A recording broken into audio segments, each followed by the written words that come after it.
Well, with the intro song fading out, I believe it's time to get things started for today. Thank you, everybody, for deciding to drop in. Let's get the usual stuff set up. There we go. Let me scoot over a little bit so we're centered in the frame there. So today's goal, pretty simple. So we're getting pretty darn close to the game coming out. I'll probably be announcing the release date fairly soon with a trailer. That's just gonna depend on when the music gets done and when I finish some extra visual polish. But we're not very far off from this game being done. So we're gonna be basically just refining stuff.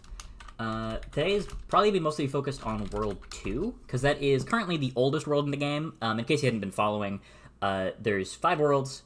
And the first world was, the first one I made, but I recently redid most of it for a demo. Recently, like 4 months ago.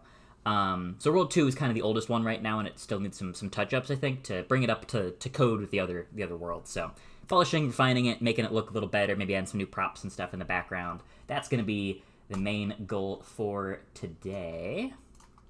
Let's see, let me do this. Get the music going, and then I'll check in, see how everybody is doing. Sure that's not too loud. That should be good. Good on my end. Anyways, how's everybody going? We got Crystal Sword, Sand, Eliza Lark, 2 multiplied, Benjamin, Red Mario, a couple numbers, 2 multiplied, Ozzy, Mr. Jonas, Eraser Paste, Revenge of the Quar Boys, Haxie, and I think that's everybody. Thanks for dropping in, fellas. And more viewers, it's true. I definitely think streaming on a Saturday helps. But I think really all the credit goes to the new thumbnail. Okay. So I guess I'll briefly show off a little bit of what I've been working on. Not too much, because some of this is supposed to be saved for patrons and whatnot. So did it turn on? Okay, we're good. Just a weird resolution. Oh, because it's like this. Yeah. There we go. So one of the things I've been working on is adding a lot of new background elements, including like this big snowman guy who's just kind of hanging out. But we've got like these spiky pillars. We got like little extra towers and stuff hanging around. Makes the whole hub world feel a lot more like it's like a place, with all these things mishmashed around. It feels way more lively now. And like Solemn Slalom looks a lot better. Tweaked up some of the colors as well for timely demise. So the insides we got like this purpley kind of color now. Still want to rework things a little bit. I don't love the contrast with the blue accents especially. But that's also happening.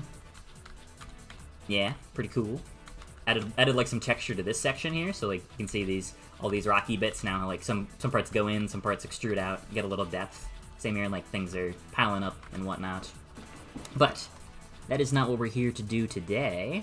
Our main goal is to go over to Tropical Train Yard and just give it some tweaks. Adjust level design, adjust the enemy placement. Primarily those two things. Some parts might need some slightly larger changes depending on if the concept is super fun or not.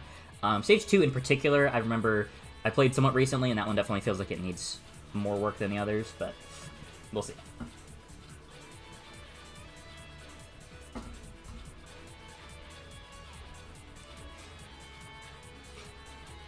This is what I mean.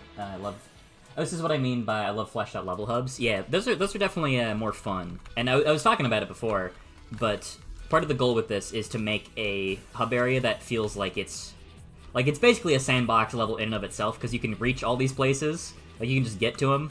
Some of them you'll even have things hidden on them, so there will be rewards for going out of your way to explore stuff. But it's also just a fun place to like run around and do like cool tricks on, because you can just zip around from one spot to the next.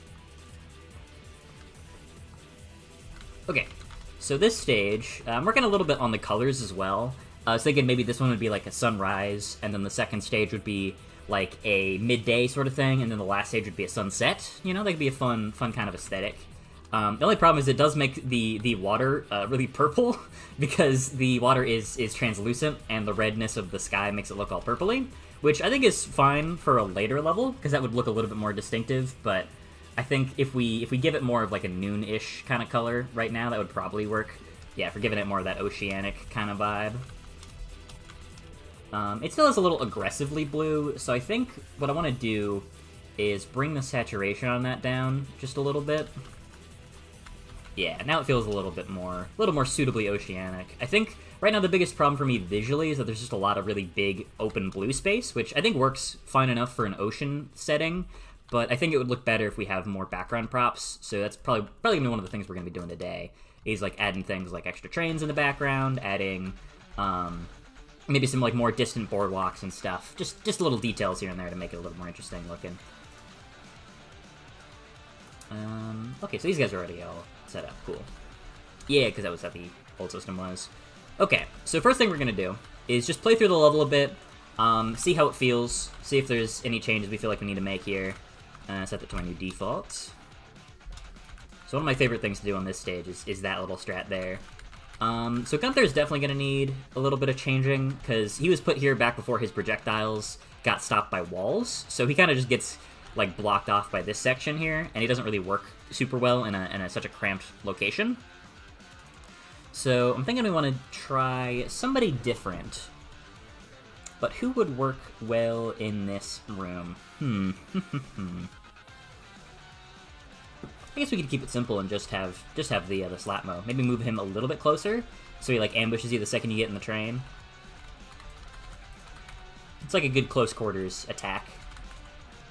Because I know we have a Gunther right up here. And probably move him forwards a little bit so he can more effectively shoot. Then move him forwards or backwards. Let's try that. So let's give that a try. This section definitely could be expanded backwards a little bit. This feels very cramped. Yeah, so it works there if you approach from that angle. And then what happens if we approach from this angle? Okay, that works pretty well. I like that spot for him.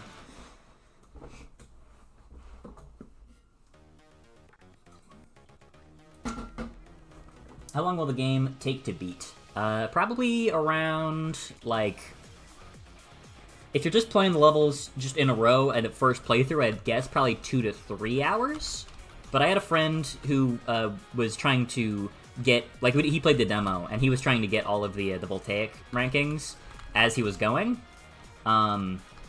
So he ended up spending like 40 minutes just getting the Voltaics on the tutorial levels. So if you're trying to be thorough, I imagine it'll take somewhere around the ballpark of like 8 to 10 hours, maybe more, maybe less. Not too sure.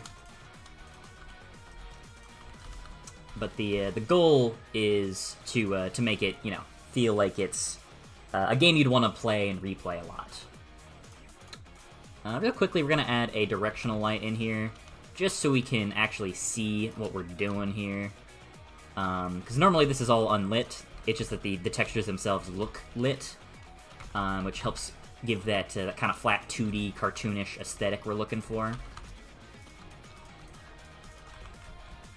Yeah, like that'll work.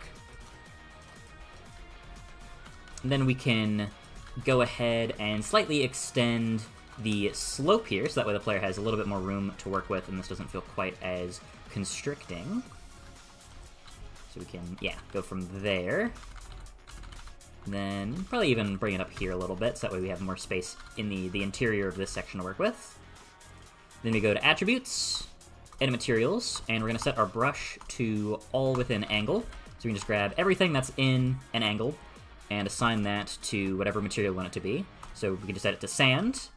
And then for these, for all the side pieces, these we're going to want to put to dark sand. So we just do a little bit of tedious grabbing work, but it'll be worth it. Okay, so grab all that, set it to dark sand.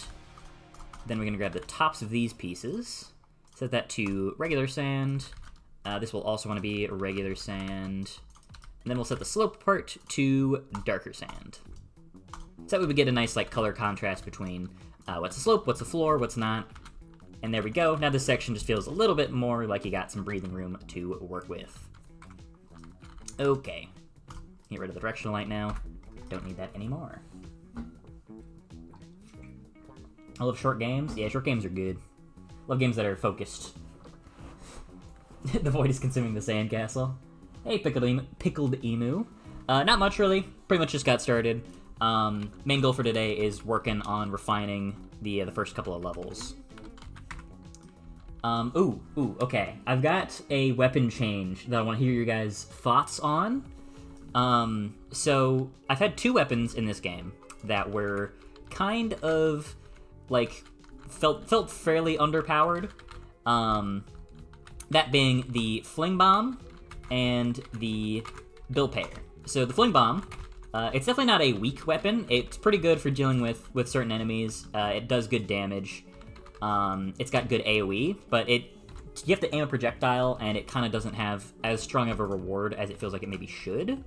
So it kind of does a lot of things that other weapons do better, but it's kind of like an all-rounder that doesn't really specialize in any specific thing. And then we've got the Bill Payer, which is a low-damage sniper rifle. And I've had people be like, oh, it's a sniper, why doesn't it do high damage? The answer is just because if you could just sit back and snipe everything from long range, it would make the game a lot more boring. So it's better as an approaching tool, so you attack enemies with it as you get closer. So that way you soften them up to defeat them faster when you get up in point-blank range. That's the idea with it.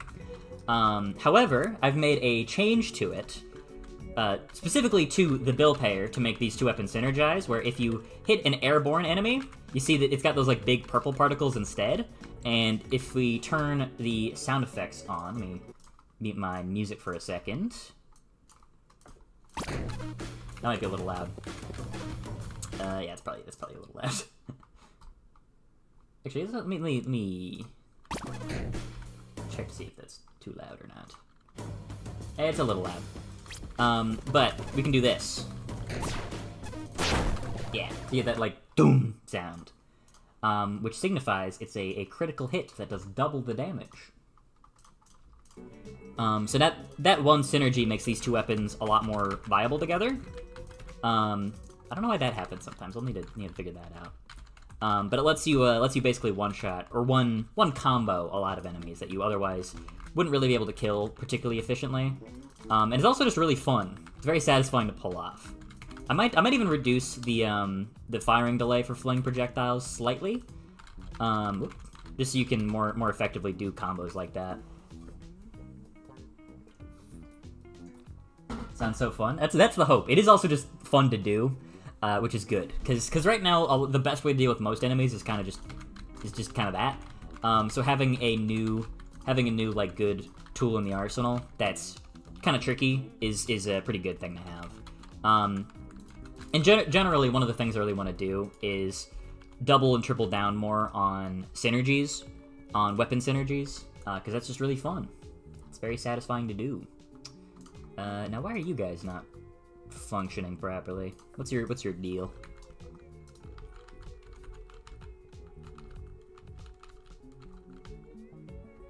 Are they trying to throw it? What are they throwing it at? Throwing it at me? What are you guys doing? They're throwing it like the opposite direction from... Yeah, that's what they're doing. They're throwing the opposite direction from the place they're supposed to. That's weird. That's unusual.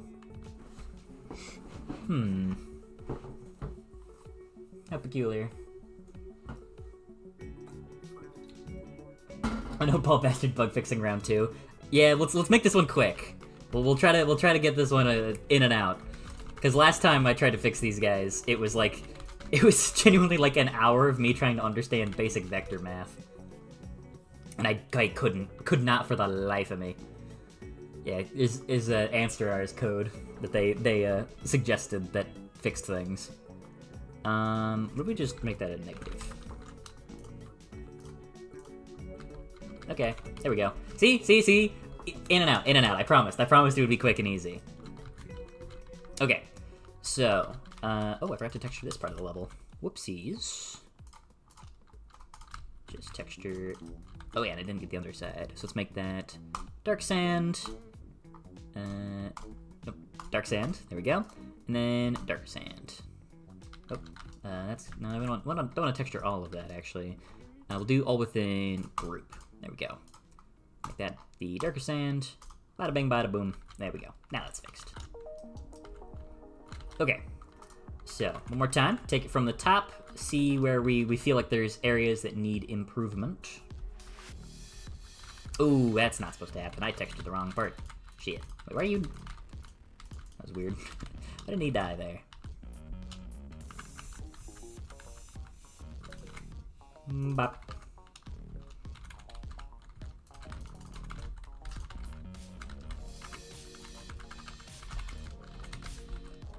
What are you doing, man? What is up with these guys, eh? Bunch of inconsiderate, inconsistent sons of bitches.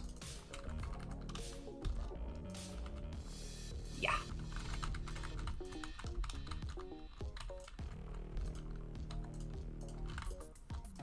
Oop.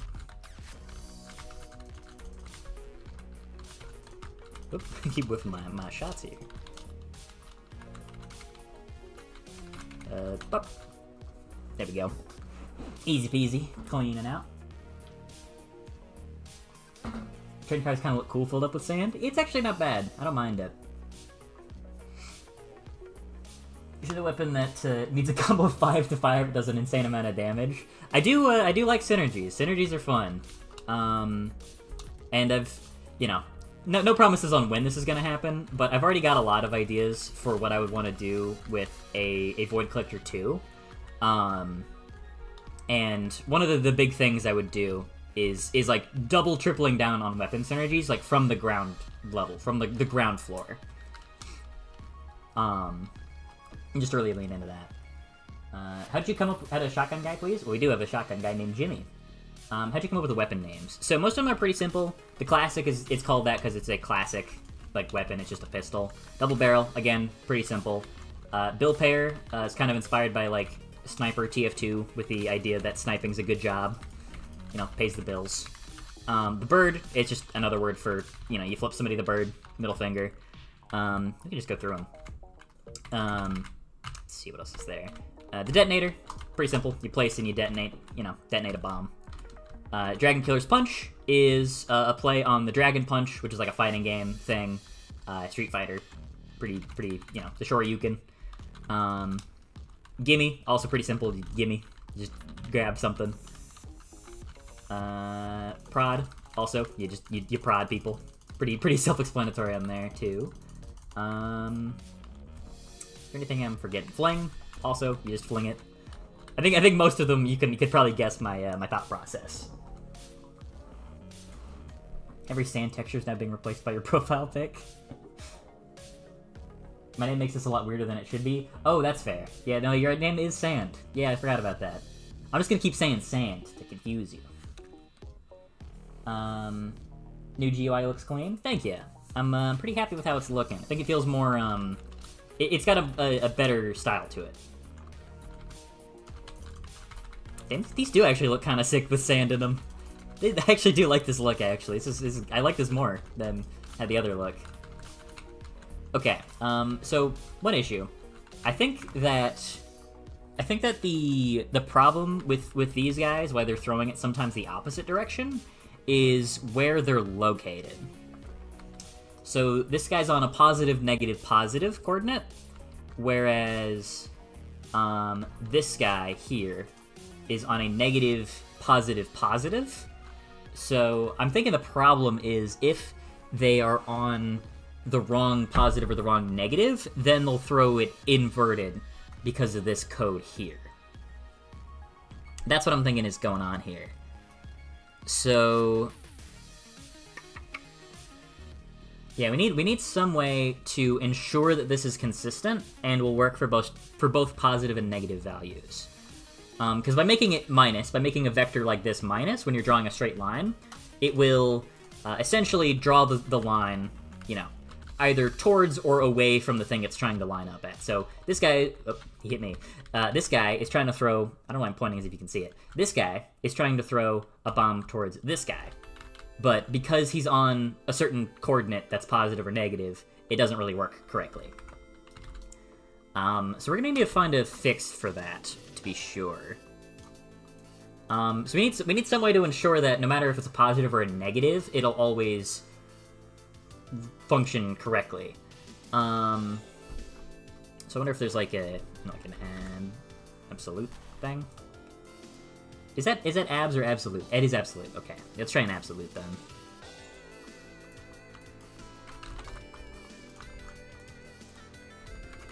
Okay, so it works here. Let's see if it works over here though. Hey, look at that! Boom! I'm so smart. I'm so smart. So in case you don't remember math classes, because I certainly barely do, absolute is just how far something is from 0. So it returns the same thing, positive or negative. I'm actually kind of proud of myself for figuring that out quickly. I'm usually really bad with the math stuff, so that's I'm feeling clever.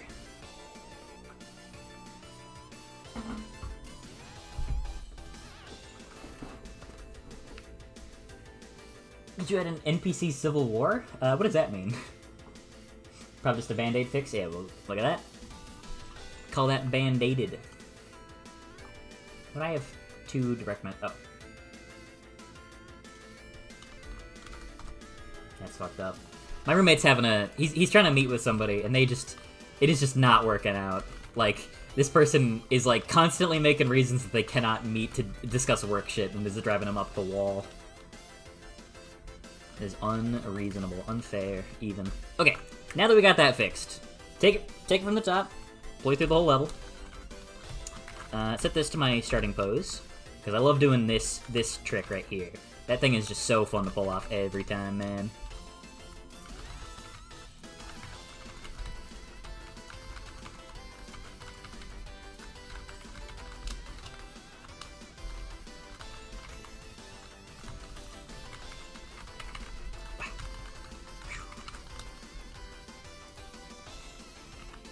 Okay, almost didn't make that.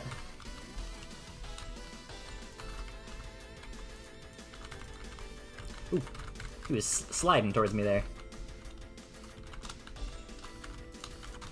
Oop. Oop. There we go.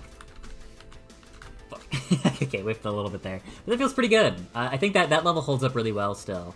If anything, I think that I would like to slightly change how Bat works. Only slightly.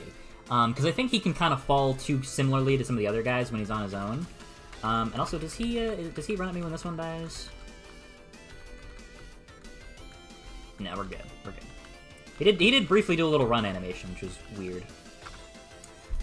So the main change I want to make to this guy, pretty simple. I'm going to set his health to 14, and that might seem like a very subtle change, but that just barely puts him in a certain health threshold, where he will then no longer be killed by this. Well, he will in this instance, because he'll just fall into a pit and die. But basically what that'll do is that puts him in a slightly different health threshold. And one of the things I'm probably going to be doing is classifying enemies into, like, weights, essentially, of, like, lightweight, heavy, etc. Like, Gunther's a lightweight because he dies to anything. These guys are mediums because they die to this, and then there'll be heavy enemies that die to take a little bit of extra work. I hear your message about grad stuff. I'll call you later when you're not live. Oh, thanks, Mom. Appreciate the $10. They kill each other? Oh, that's what a Civil War is? Okay. Was scared to be another Bastard Brothers situation. Well, it was the Bastard Brothers causing it, but it was fixed at least. If you were to do that combo weapon, give it an egregious amount of hit frames.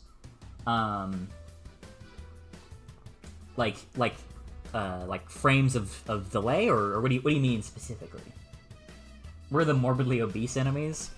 I think the only one that's like kind of big, like size-wise, is Oop, they blocked out my bomb. Another thing that makes this synergy so fun is that the change from the fling to the bill payer is literally one button, so it's actually really easy to do. Like, on top of being like very satisfying, it's also pretty easy. Like, at least to get the inputs down. Getting precise snipes off is actually a little tricky, but. Oh yeah, this is a new feature I've added too. If you hit the end portal when you still have cells left, it'll say, hey, you're still missing, blank amount of cells, so you can reset yourself back to the start of the level. Now, it didn't do that this time, because what it'll do is the second that you spawn in, it will read your coordinates and then set that as your start location. So you can, say, go right here. So if we spawn at the right spot, then it'll actually work. One thing I do actually want to check real quick is make sure that this still lines up properly. Because, yeah, whoops. Probably move Gunther forwards just a little bit, so that way he can more effectively shoot me. A lot of his shots seem to be getting blocked there. Like, here should get blocked? Yeah. And that's fine. He doesn't... I think being able to strategically take corners is a good thing. But yeah, usually I don't even bother, like, jumping down here to get that. I usually just go, like, boom, boom. Because that's, cooler. I do think that it has just occurred to me that maybe it's a little hard to even tell that there is supposed to be something down here. So if I put a gloob right here, and these are just floating little collectible things. If I put one floating in the air here, then it'd be like, oh, I gotta go down here. Just a little thing to draw the eye. Does the weight system affect how far enemies are launched? It does not, just because the way that this game was coded wasn't really around that. But it probably will in, like, for Void Collector 2, probably. Because I think the weights and enemies being in more consistent classes, I think would be beneficial there. Whereas I think in this game, the consistency of just all enemies being launched the same ways is... Like, there's just a lot of things that are designed around enemies being launched a specific way and having, like, a consistent weight to them. So I don't really want to change that here, but for 2, I would want to, like, have that be like a more designed function from the get-go. I was whip both my shots. Anyways, I think this level feels pretty good. The only thing I want to do real quick is to do a little bit of time trialing here. And just play through the level a bit, see what feels like a reasonable time to get for a Voltaic. Typically, I would do, like, a pretty difficult run, or I would do a runnable level, and then make sure I can get it consistently, like, several times in a row, to make sure it feels like it is a, like, acceptable boundary for what would be a good time to set for the Voltaics. Because the Voltaics are supposed to be a difficult time to achieve, but they're not supposed to be, like, absurd, either. You know, we want these to be feasible, even if they are tricky.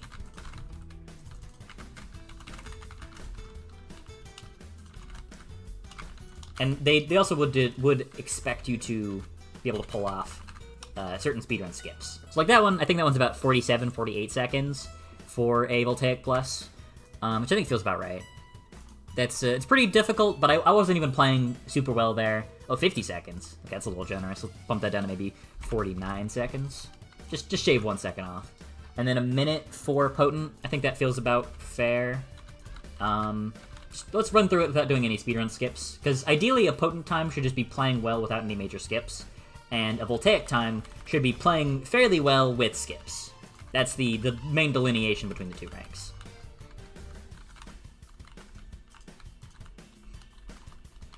And this is a true story, a true thing.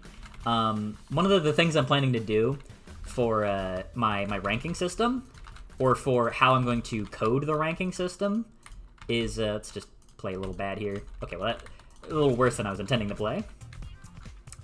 Is to set the potent times. I want to try to play well, but on controller, because this game barely has controller support. I'm probably not even gonna like advertise controller support as like a listed feature, because it's just really not fun to play this game with a controller. So I'll probably play it with controller as a challenge for myself to make sure that the game is like balanced enough for those to be feasible. Yeah, like that feels like about right for a potent. Didn't really do anything crazy, didn't hit any major skips. Feels good.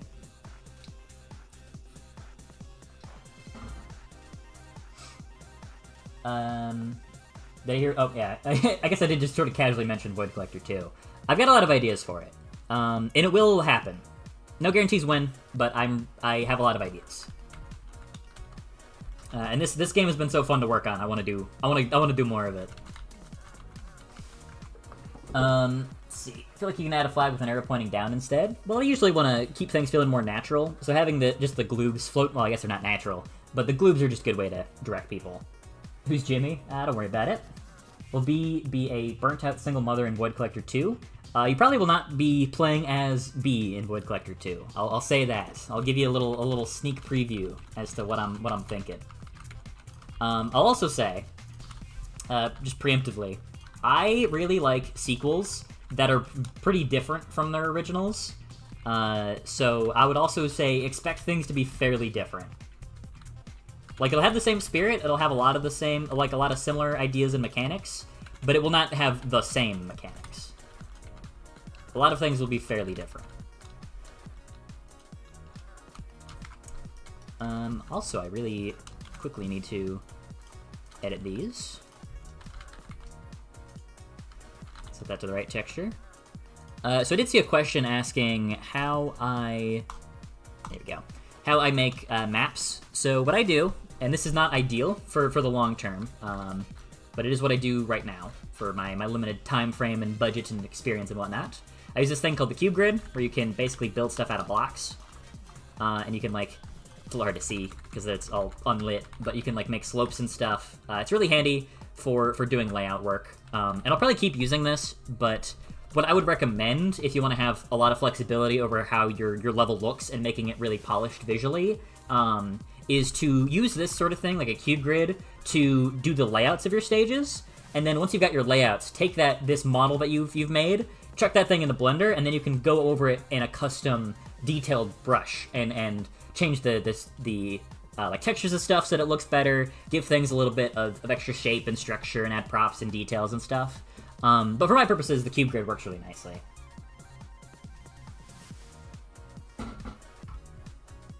Controller could be fun if it's made so each finger moves a specific finger. Yeah, well, the issue is that with the controller, the main, like, biggest problem more than anything else, other than FPS games just kind of not working that great on controller, is that we've got 5 buttons to work with here, and where do you map? Oh, bouncer's killing me.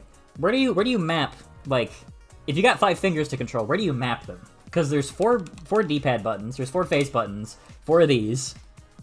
Like, there's not a natural way to really make it work while keeping the gimmick intact. Like, you could just set it all up on, like, a weapon wheel system, right? But, like, a weapon wheel kind of doesn't... If you're just using a weapon wheel, then, like, you're taking away, like, the core, key, interesting mechanic of the game, you know? And I know I do have a weapon wheel in this game already, but that's supposed to be, like, training wheels, you know? Whereas if you're playing the controller, the weapon wheel would basically need to be borderline mandatory. If not just straight-up mandatory. Okay. Anyways, feeling pretty good about that. However, we are not yet done here. I'm gonna go to Void Core, because I think this is where I generated it. Yeah. So one of the things I'm gonna be doing now is adding in some extra background props and details. So this is just like a series of train cars. So we're just gonna... I've got an idea for how I want to stylize this. I think we'll put it at a bit of an angle, tilt it up, tilt it a little bit like that. Probably move it a little bit further in the background. Make sure it's slightly embedded in the ground there. That's not the right color. Hold on, let me edit that real quick. Set you to train 2. Also, didn't say it. Hey, good to see you, Luke. Feels like it's been a while. Void Collector 2 will be a slice of life game. Void Collector 2 will be a city building game. Void Collector 2 will be a Jackbox style party game. I'm liking seeing the speculation here. No, Train 2? No, Train 2C. There we go. Okay, so now we got this guy in, and it does kind of just float here, but we're gonna make this look a little bit better by making a brand new prop. I'm going to go to Create Cube Grid, and then we're going to just start by making a little cube section of land here, and we'll work off this as a base. So let's go ahead and get a light going. Just toss a directional light. There we go. You know what? Let's actually we'll do one better. We'll go to the post process, then go to materials. So early on in the game, when I was still trying to figure out what the game's aesthetic was going to be like, one of the things I was doing was trying like a cell shader, and that didn't really work, but it still has been really useful for basically bringing everything up to like a minimum brightness. So it's really good for testing things when they're not lit properly.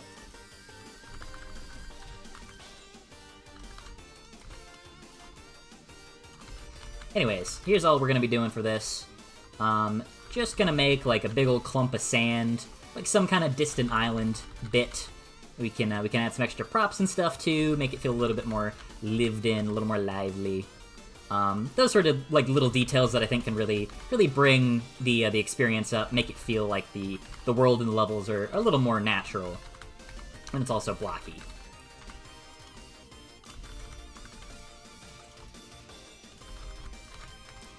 And we'll just add like a bit of depth here and there, add some nice blocks and stuff to represent clumps of sand and stuff.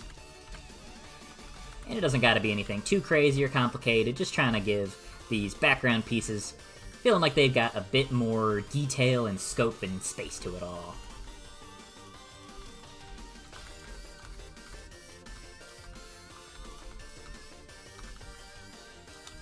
Especially around the bottom here, we want that to really feel like it's clumping up. Makes it feel more like this thing has a bit of weight to it. That's been something I've actually generally been trying to do more, is some levels not necessarily, but I want to make these places feel more like they are in the context they are, where they've been eaten by this big old thing, and they're floating around in their stomach, where you're running around. It feels like these things are a little more contextualized, I guess. Making each car kind of tilted to make the cars look like an arch would be cool. That is a cool idea. Wood Collector 2 will be a AAA corporate game that won't live up to the original due to it being made by a company. It's a good idea. It's a way better idea than what I was thinking. Rhythm game. If Void Collector got a dating sim, who would you romance? Well, it technically is getting a dating sim, I guess. Although we'll see, when that happens. Let's see, must have a Microsoft Clippy boss fight. It'll be a beloved childhood game played by children of the local park. Made by EA, because I sold it for $1 million. It'll be a school play. It'll be a biography of John Void. Hey, System Fan, how's it hanging? Basically, just working on repopulating. So adding new background props and details and stuff, and refining the level design and enemy placements for World 2. That's our main goal for today.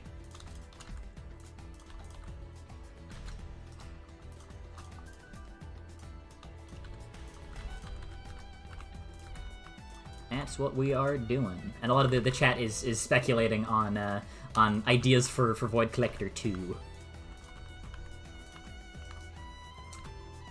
Oh yeah. Something I did want to talk about briefly, because this has been something I've been thinking about. I think sometime around when the game comes out, like probably a bit afterwards, because right when this game comes out, I'm gonna want to take at least like a little break,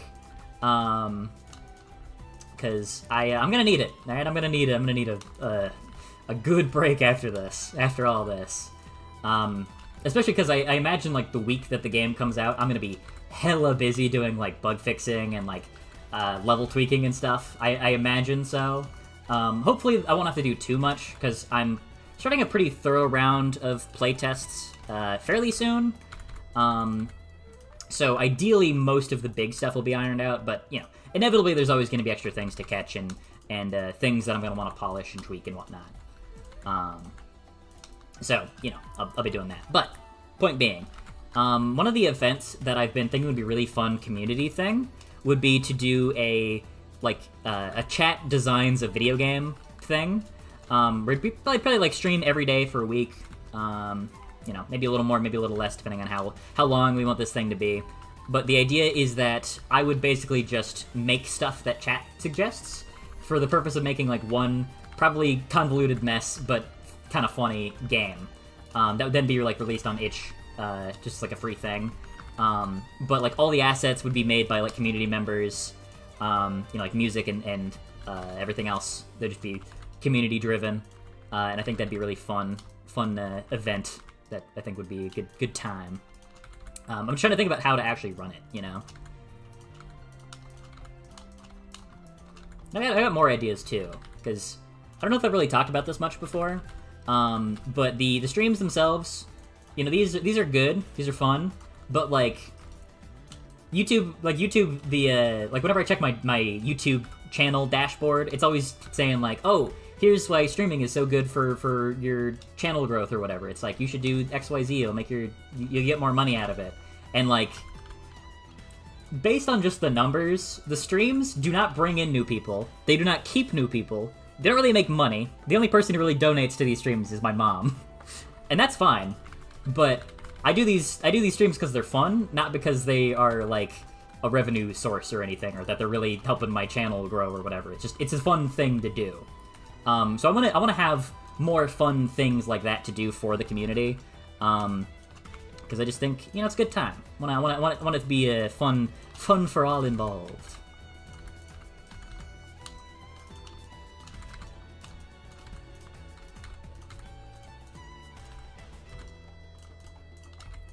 Sorry, I was yapping for a second. Let me check. God, there's so many IDs. In Void Collector, is Void like hell in Ultra Kill? Is it a living organism? Well, the Void Collector itself is a big frog guy. If a game gets made with my ideas, it will instantly combust and explode into a million pieces. Well, I don't think the goal with the chat makes a game thing wouldn't really be to make a good game. It would just kind of be to have fun and make a game, you know? Oh, okay. Thank you for the $2 donation, Revenge of the Choir Boys. When I was saying I don't really do this for money, I did mean it, but I do appreciate the dono. Thank you. I'm gonna heart it.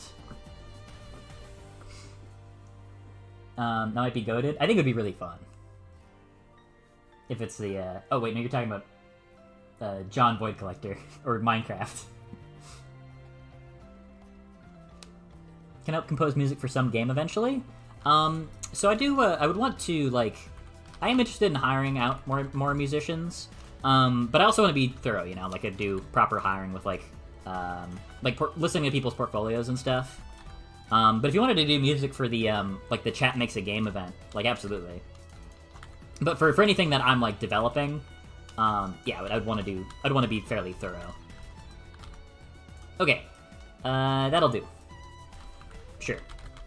Now it's got some texture to it. We're going to real quickly edit the... No, we're going to mesh, remesh, set the triangle count pretty low.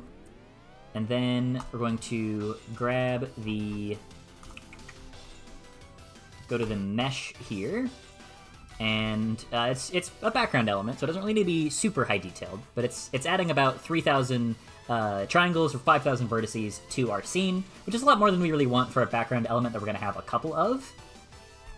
So what we're going to do is... I actually haven't done this in a little bit. Let me see if I can remember how I do it. Yeah, here we go. So we're going to set the percent triangles to 15, and what this will do is it will essentially condense the model down, so we get a lot less triangles. Now, this is too few triangles, because it starts to warp and mesh, warp the mesh a little too much. So we're just going to try some different levels, see if we can get at a point where it feels... okay, well, it's kind of not really getting, not getting crunched as well as I would have hoped. No, it's okay, it's kind of melting when I try to crunch it down a little bit. Okay, maybe we'll just simplify the model slightly, so it's not using as many triangles. Holy shit, what the... Okay, guys, you don't gotta keep donating, guys. Guys, it's okay. I'm alright, I'm good. Okay, Luke, thank you for the $5. Appreciate it. I had to one-up Revenge because he stole my thunder. Fair. And thank you for also $5, Revenge of the Choir Boys. Thank you very much. Most profitable set stream? It's true, we've made $22. Which is more than double the other highest profiting stream. Can you put a sign on the rock that says Penn Island? No, I'm not putting Penis Land in the game. I'm curious, I want Substance Painter, but I don't have $200 for it. What do I do? Okay, so what I would say, if you want to, like, access Adobe products, you know, obviously, pirating things is, like, immoral and wrong, and I would never do it, nor encourage it or condone it, right? Like, I just wouldn't... We all know this, you know, I'm super anti-piracy here. Like, this is just, like, a well-known thing. So what I would suggest is not going to r/genp. It is not a really helpful, like, it's a Reddit where they give you, like, extremely specific, detailed instructions for how you can, like, pirate Adobe products. So I wouldn't suggest you go there. Again, you know, Adobe is a really cool company that that deserves your money. So do not pirate from them by going to r/genp to pirate Adobe products. I would not advise you to do that, okay? Don't do it.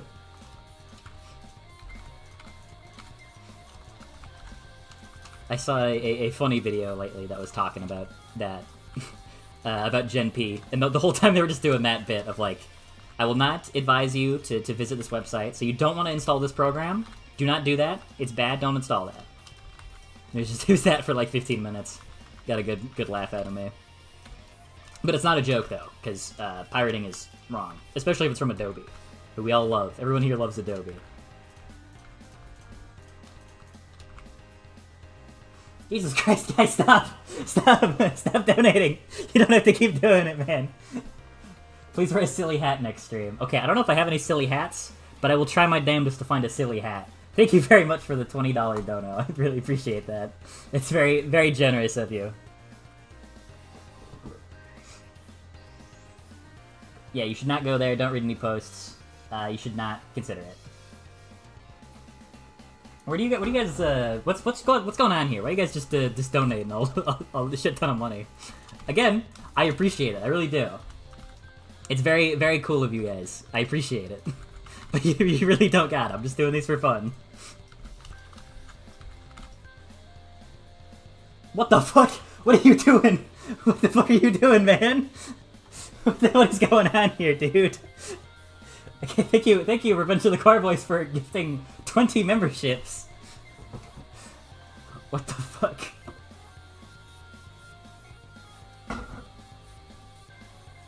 Jesus Christ. This is quite the stream. How many? What does that mean? What is? I think they're $1, right? All my memberships are $1. That was like a $20 dono, basically. Another one. Jesus. Well, hey, again, I appreciate the money. I really do. Thank you. You will have money. Hey, no complaints from me. You're not hearing me complaining.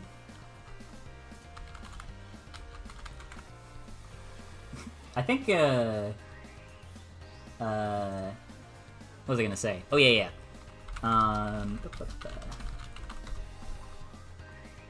There's a certain game I've been thinking about getting that I was not getting because it's like, I don't really think I have the money for it, but I don't know.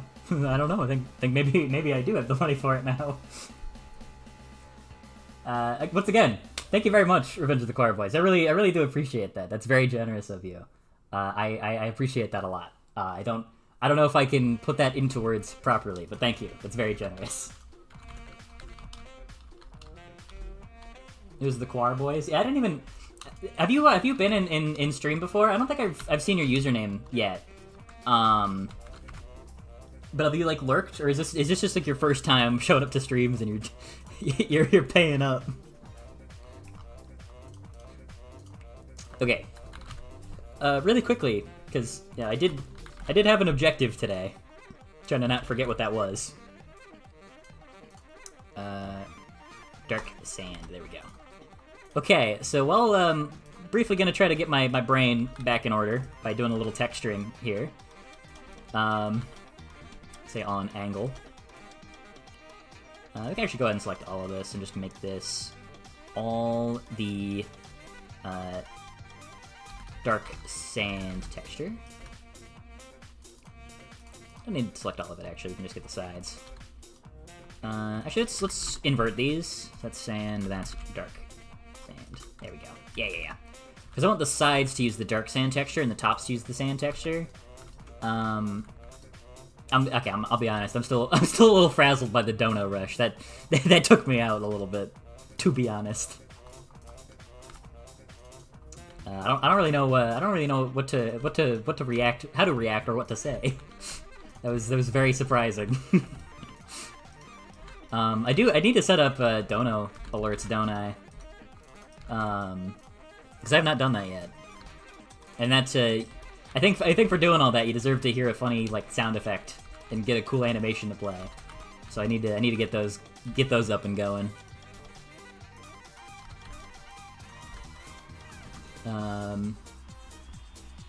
Maybe I should stream on Saturdays more, I guess.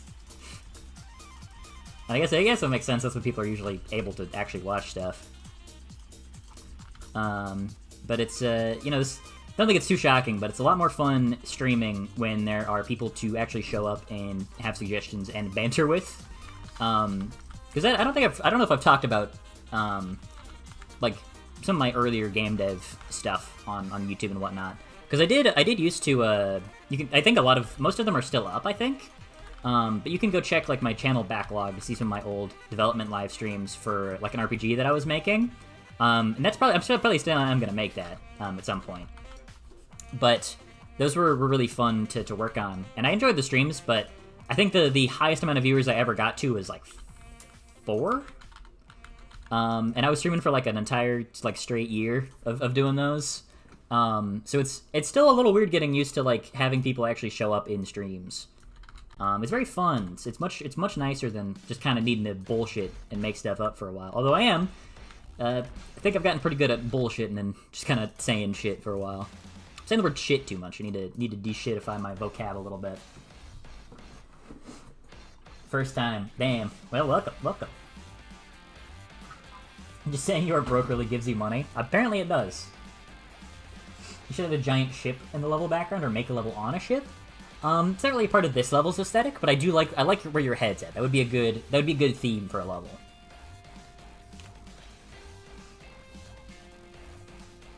Steve striking the stream as a don't alert would be sick. I do like that idea. So please explain the Banana Man experiment.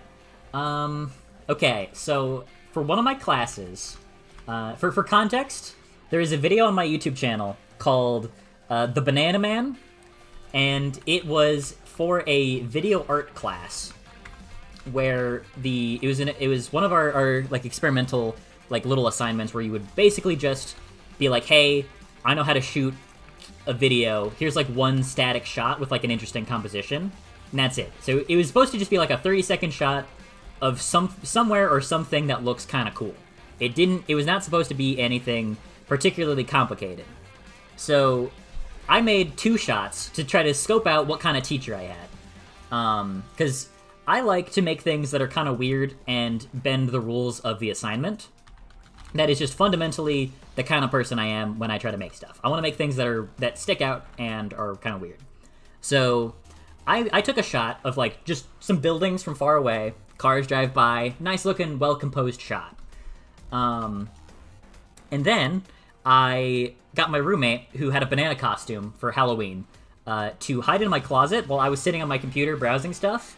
And then basically the shot would be me doing stuff at my computer, the closet door slowly opens, and then he attacks me and the shot ends.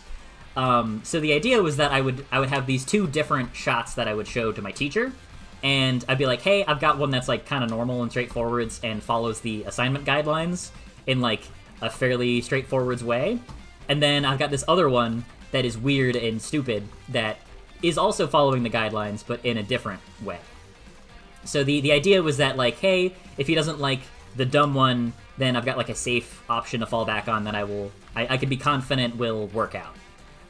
Now, safe to say, he liked the banana one a lot more, which told me that, oh, okay, I've got a teacher who will let me do really stupid shit in class, which is perfect, because he is awesome. That is my guy. That is one of my favorite teachers I've had at Purdue. He is so great. I love that man. I'm gonna move this back a little bit, actually.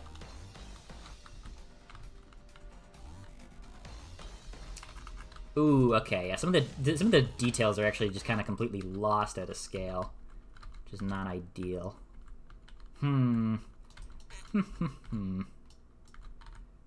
Yeah, like all of the outliney bits kind of get mushed up when you're looking at it from a long distance.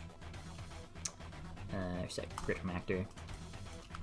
Also, he had like one of the best names of all time. Has. His name is Fabian Winkler. Is that not just like an utterly like spectacular name? He's great. That guy's so awesome. Yeah, that was. I had a couple classes with him, and they were all really interesting. One of the classes that I did last semester, we messed around with like Arduinos and stuff. So like the little, you get like a very basic like circuitry. So we'd like do some coding and Arduino code. And that was also an interesting class. Like one of the projects I made was I took the box that the supplies came in, and I put like angry googly eyes on it, and whenever you opened it, it would like beep at you really loudly. So it'd get mad at you and then force you to close it again. And he also gave me a good grade for that one. Yeah, that was a fun class. Not a lot of good classes actually. Okay. Sorry, I was getting distracted. Let's see what's the chat saying. How did Eraser Face get a Gunther plush, and where can I get one? Yeah, he made that. Although I would like to do a plush line at some point. I think that'd be really cool. I don't know if I have an audience large enough to support that. But I certainly think it'd be really fun. Gonna go learn to crochet. Which game would you have this? Oh. Which, like, okay, I think what question you're saying. What games music have I listened to the most? I've been listening to a lot of Yakuza stuff past year or so, just because I played through a lot of those. And out of all those, probably one I've listened to the most is Yakuza 5. When the game becomes super popular, I appreciate the optimism. Would you consider making more merchandise? Yeah, I would. I would do that. I like making it. I like making like shirt designs and sticker designs and stuff. One of the things I'm thinking I would do is just, like, stickers. I think that would be fairly, like...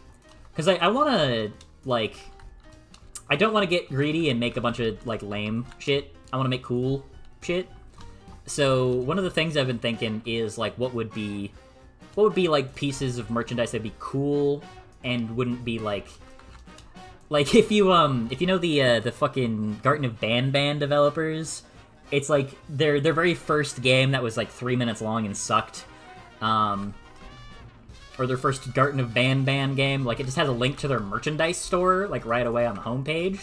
I'm just adjusting this for where I think it would look good, by the way. Yeah, they like had a link to their merch store right away, and it was clear that they just like slapped a couple of pieces of like generic like in-game art that they had already made onto like 400 different templates. Whereas, like, I would never want to do that. Like, I'm not gonna just like take the cuboid, like, sprite and then just put that on like a mug, and then that's it, and then sell that for like $30. That's outrageous. Yeah, any merch that I would want to make, I'd want it to be something that people would actually want to wear and looks good, you know. I don't want to do the route of YouTuber merchandise that's like, oh, this is a shirt that has the channel's logo on it, and that's it, you know. It's like, it's gotta look nice. Like this shirt, I'm wearing it right now. I want it to be like a nice, custom, cool piece of art that is like a fun design that you can be like, oh, that's a neat little design, even if you don't know what the game is. Okay, I think that works fairly well, actually. I'm gonna make one more of these guys. Just gonna put it out here over to the side. And I think, I think we're going to scale this guy up a decent bit. Let's see how that looks. See if it gives the skyline a little more character. So you're probably not going to see it much from this angle. If we go over here... Yeah, so ideally you'll be viewing it from around this angle. Yeah, I think I like that. I might even move it actually a little bit more over to this gap here. So you can get a slightly better view of it. Either that or maybe over here instead. One of the things I consider a lot with prop placement is sightlines. So making sure it like has a good composition to it. Like right there. That feels good. I might want to bulk up the ground level a little bit though. It does seem a little bare around the bottom. That might be due for some tweaks. So we do have this area which feels fairly empty right now. I'm thinking we're gonna make one of these like surf shop buildings as an extra background detail. And make that kind of big as well. You can fill the space in with that. When is your graduation date? May 18th, I think. So very soon. Hey, go play outside. How's it hanging? Make a human-sized bouncer plush. Bouncer would probably be a good one. Make the line of trains curve so it isn't so stiff. Yeah, the problem is I would need to make each individual train model and then bend it manually, which I can do. That'll just take a while. Time to make massive trees. Trees would be good thinking. I would 1000% go if I was invited. I barely have enough tickets to get my nuclear family, and then I gotta request bonus tickets just to get my grandparents. But I mean, hey, if there were options, you would be 100%. I would be 100% okay with you just showing up with my graduation. Listen to the people who want a giant beanbag-sized bouncer plush. Yeah, we'll do that eventually. Have you added props to the timely demise levels? I've added some. I want to add slightly more, but right now we got Spiky. Actually, I can just show you. I need to add more interior props, which is one of the big things that world still needs, because it's kind of just got the gears and stuff. But I've added more background props. So, well, this level's not really a great example. Let's go to 2, because this level's mostly on the interior. But yeah, I've added like extra like clock towers on the sides and these like big spires. So now you get like this more interesting sightline. So this area feels a lot more like well populated and defined now.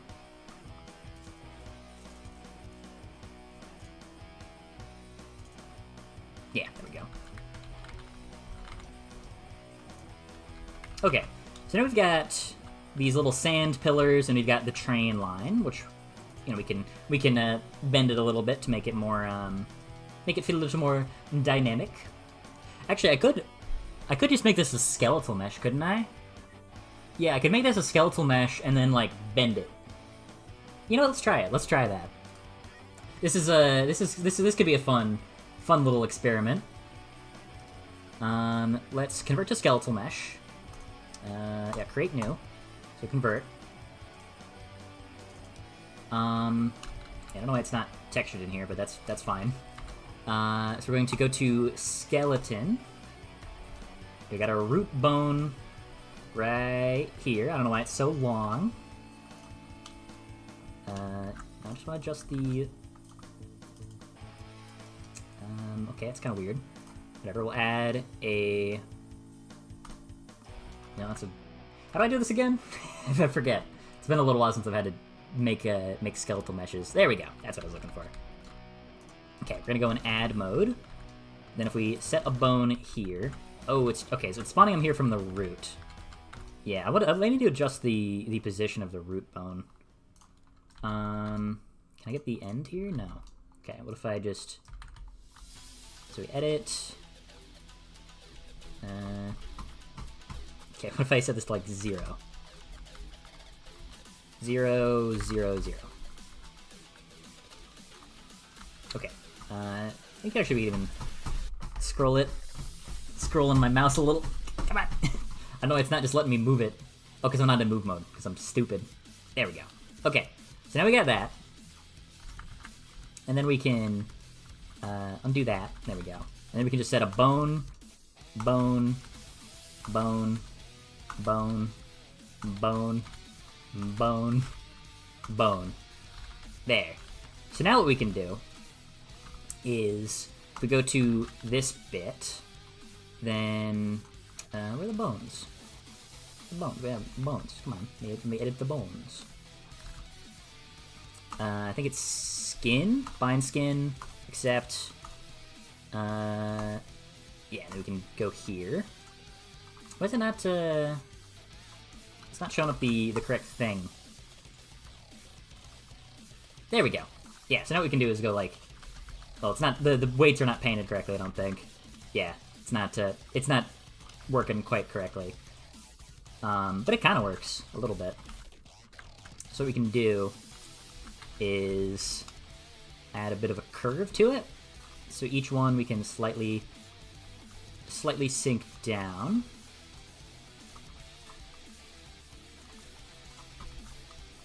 And then joint 4 we can slightly lift up. Like that.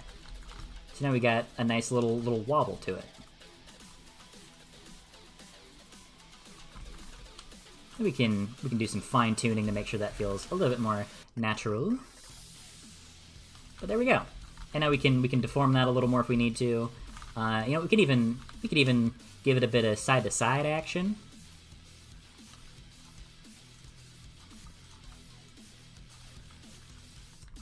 So we can pull this part out a little bit more to the left here, and then it curves back around to the right. Bada bing, bada boom. It may look a little bit broken, but we can fix that later. It's fine.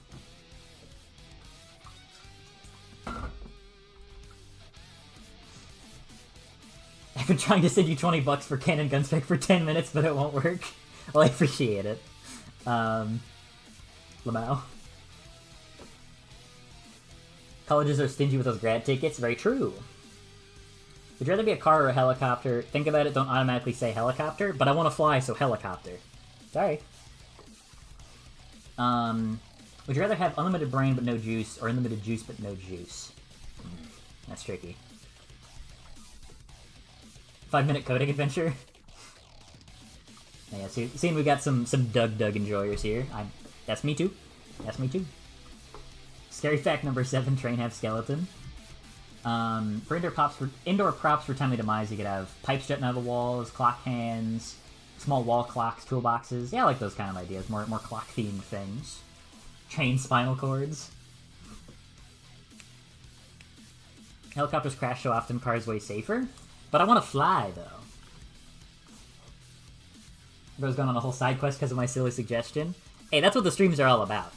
If I was just here to be purely productive and maximally productive, I wouldn't be, I probably wouldn't be doing this. What? Why aren't you all bent? What's your deal, buddy? Oh yeah, because I didn't save it. Shit, I didn't save it. No! No, it's not all bent anymore. Dang it. Yeah, I forget how to make this actually, like... I guess I'd make the mesh from it. That'd probably be what I do. And I don't know why the materials just disappear from it. Whatever, I'll figure that out later. That's probably gonna be really tedious and boring. So I will not subject thee to sit through me fiddling around with those settings for 40 minutes.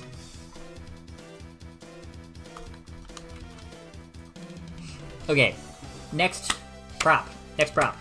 What do we want to do? Surf shop. That's right, I was gonna do a surf shop. This is probably gonna be really simple. But it's gonna be a big old building. Now we do want to give it some texture. So we could do like maybe a subtle slope at the front. So do 1, 2, 3, 4. 2, 3, 4. 1, 2, 3, 4. Something like that. That'll look better, yeah. Let me go 1, 2, 3, 4. Then extend that all the way down to the same level. There we go. Then do like that. Yeah. I think these are too far down, actually. Let me slightly trim that. There we go. Now we got like a nice little surf shop.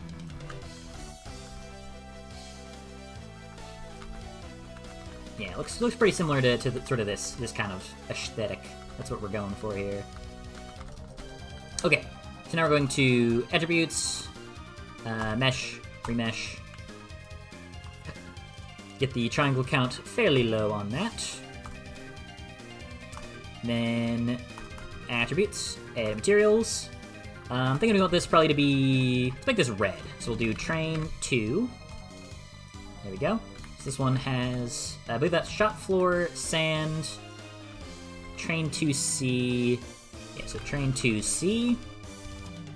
Actually, we don't really need sand. We'll use shop floor. And boardwalk dark. So what we can do now is select the parts that we want to detail. So these pillars, we'll use the boardwalk and dark texture. Then these will use the shop floor. Actually, I think this will probably also work better if it's boardwalk dark, just because it's again supposed to be a background detail. I think it'll work a little bit better if it's more consistent. Okay. What about the surf mall?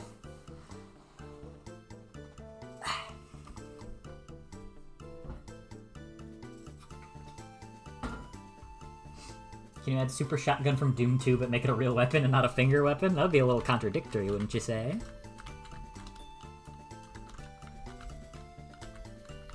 Okay, let's get a view of the sightline. Yeah, I think that works pretty solidly. Let's just lower it into the floor a little bit. Yeah, so we can see it sinking down into the ocean waves. Now all it's missing, one of these guys.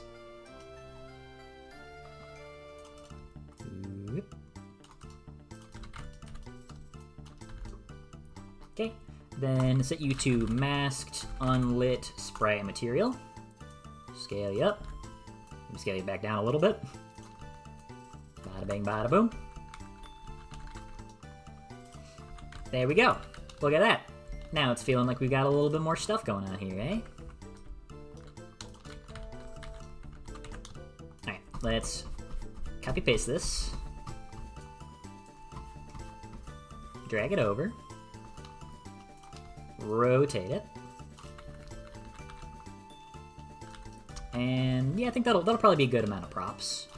Now the question is, do we want to make... I feel like this space could actually use a little something. Let's see. Maybe like a sandcastle would be a good one. Would be a good, like, final thing to add.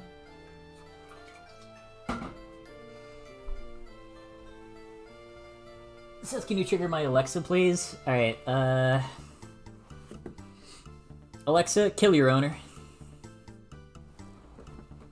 Surf Shop is my favorite franchise of supermarket. Make it a secret weapon, so someone's like, I found the super secret shotgun. Yeah, there's gonna be some... Well, this happened when I released the first demo. Was that Oro, one of the community members, scrounged around in the Unreal files, and they found like some old test maps and some of the early like placeholder texture names, like HD shitty grass. So there's certainly some funny things to find, and if you're poking around in the files. I have thought about that, of like maybe it'd be funny to like intentionally leave like certain bits and pieces like hidden in the game files, just to, like, mess with people. I think that'd be kind of fun. You know what? Let's make a couple different buildings instead of just using the same old surf shop 3 times. Let's make different buildings.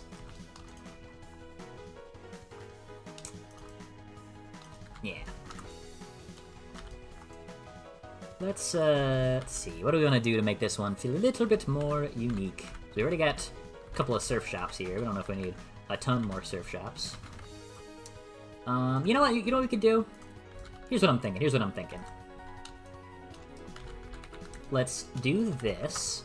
Scale you up pretty large.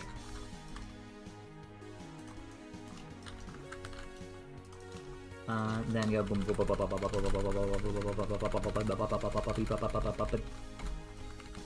we go. Then we do this. And that goes out by about what? 1, 2, 3, 4? 1, 2, 3, 4, yeah. So we grab this guy and go 1, 2, 3, 4. Because this part's all very touristy, right? So why not a big old billboard? sink that into the water. Is that in? I can't tell. It looks like it's in, because it's... Maybe it's because it's not... Maybe it's because it's not textured yet. Okay. I'm gonna add materials. That's a weird-looking mesh. But fix that later. So we're gonna set this to sign. There we go. We're gonna add boardwalk dark. Then we just grab these bits here.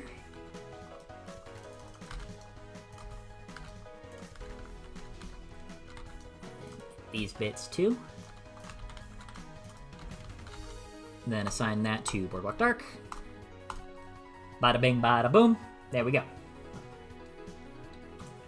Alexa did not like your request. Oh, my bad. This is Unreal. Thought it was Unity. Yeah, no, it doesn't have the look of an Unreal game.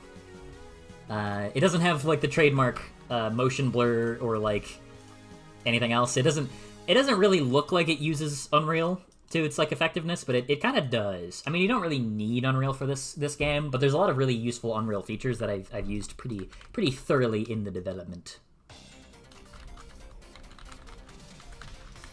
Okay, real quick before we put the sprite on, let's see if we can get a good sightline going, because you're probably gonna be seeing it from around here-ish. Yeah, it's like this is kind of the main angle you'll be seeing it from. So let's pull you back ever so slightly. Then angle that out a little bit. Yeah, I mean, this is just making such a big difference already. Like, doesn't this level look way more, like, fleshed out? It looks like it's way more whole than just a bunch of floaty stuff. Okay. So let's go to props. Terrain yard. Put some sprites? Yeah.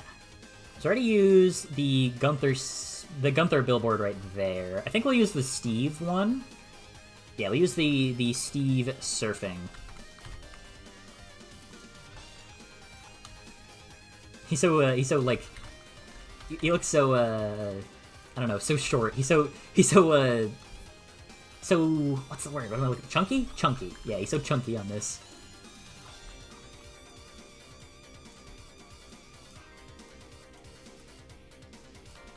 Okay, so I guess one issue, this is a little bit wide, considering that all of the billboard sprites are squares.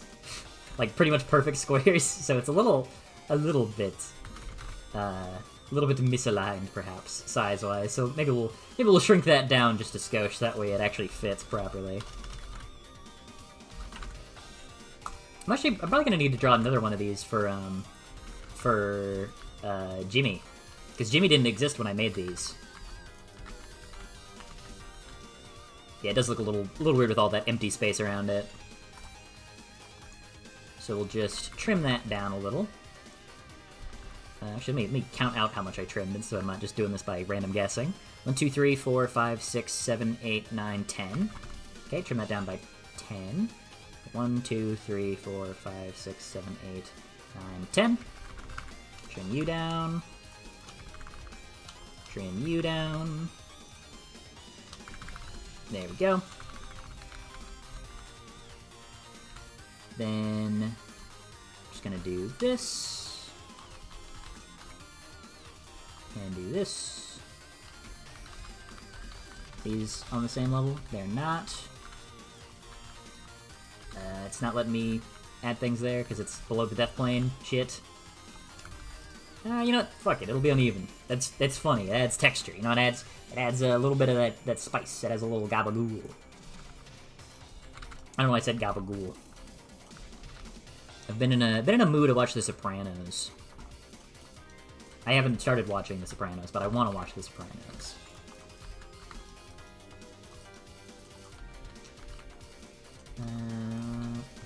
Okay. Then we're gonna set you to Boardwalk Dark, and there we go. Now it's a little bit more reasonably sized for the actual content that goes on the billboard.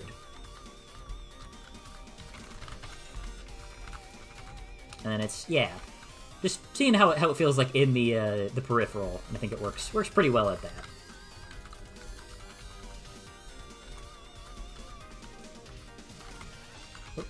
Why did you You need some work, fella. You're all kinds of wacky. Okay, so I think we still do have kind of this big empty space to fill out here. So that might be where we put a sand castle.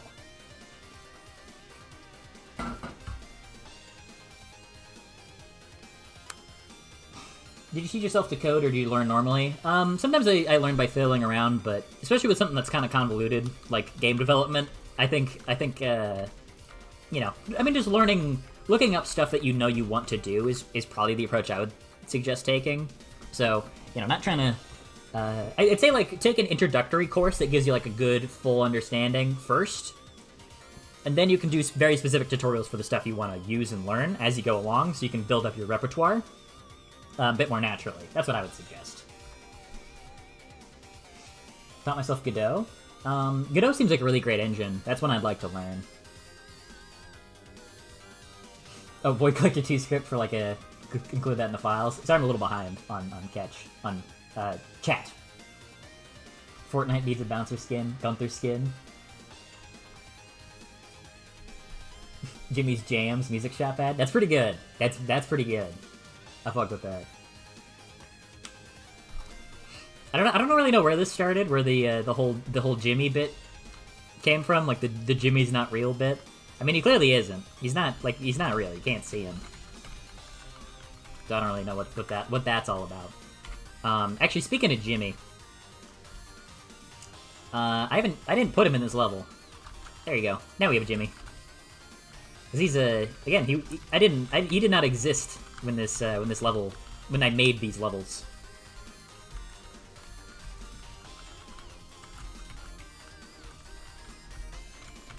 My brain is still not used to him having more health than or having the same health as a bouncer. That's gonna take some adjustment. I'm so used to doing one of these, you know, one of the little 1-2s on him. Okay. Anyways, let's get a sand castle going. Let's get a sand castle. This will probably be pretty simple geometry-wise. We don't really want it to be taking up too much rendering memory or rendering power. You know what I'm trying to say. You know what I'm trying to say. Probably just be pretty simple geometry, just to help fill some of that space out, make it feel a little bit more lively, without being anything too complicated. And I did think about just, you know, doing like normal skyboxes, but I kind of just like doing this more. Like making these props that you can like actually get to. I don't know. I don't know if it's like a good idea, but I like doing it, so I want to keep doing it.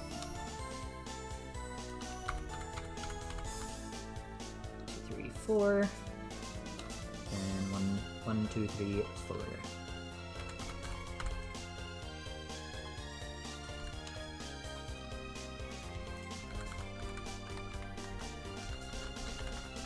Okay, I don't think we'll split these down the middle.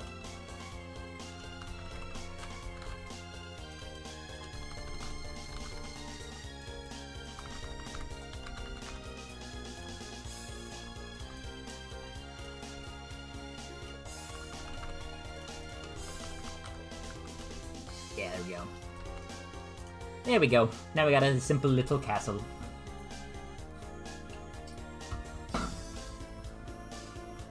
Godot was fun to code. That's good to hear. With every castle, sand only becomes stronger. Yeah, I gotta be careful. There's so much sand around here. It's gonna make sand get too powerful. Okay, set you to sand. Let's make this all bright sand. Yeah, we'll just leave it as bright sand for now. I think it'll look better from a distance, anyways. I do think it needs a little bit of depth, maybe, like extra bits to the sides, but I think for now I'm getting a little tired of doing all this manual texture for building stuff. I want to do something different. God, got a little thing on my screen I'm getting rid of. There we go. Okay. There we go. Now we got this level feeling a little more filled in. A little bit more filled out.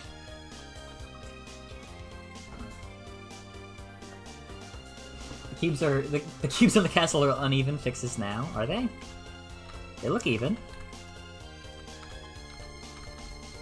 Is this not even? It looks even. Yeah, it's a preset grid. Yeah, it's even. I mean, it's not entirely even, because this one's... Oh, actually, no, it is uneven there. Whoopsies.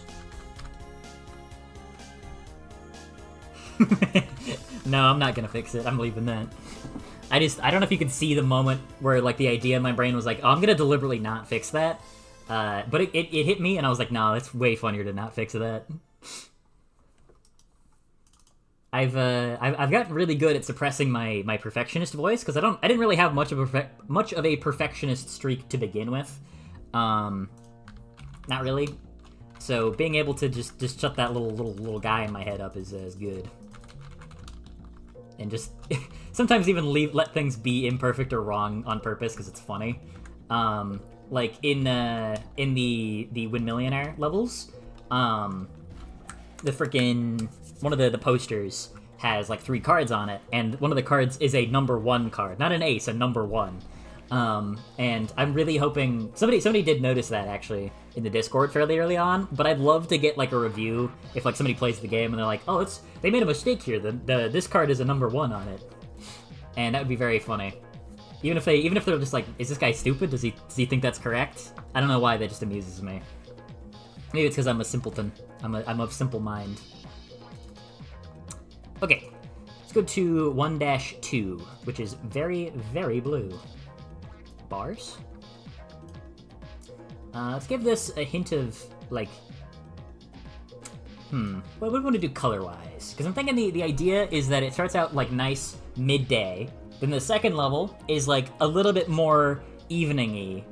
Or, like, yeah, like early evening, not quite sunset, and then sunset is like, the color scheme that I'm thinking of. So now I can do, like, a gradient sort of thing. Yeah. Yeah, let's pick a preset for now, just so we can get a little example. Yes, like you can do this sort of gradient thing. Obviously, we don't want it to be anywhere near this intense color-wise. Let's see. Set it to morning sky, noon sky, afternoon sky. We'll go afternoon sky as our starting point. Then maybe give it a little bit more hint of bluish. Maybe even a little bit gray. A little bit of a bluish gray. And then... Okay, hold on. I've got an idea. Let's set it to the storm preset. Or the storm mesh. And then... Oh, I think the colors? Maybe that's not showing up. That's storm. I don't know why the storm's not showing up. Because I was thinking this could be like a fun stage if it's got like a, not quite rain, but like a stormy idea.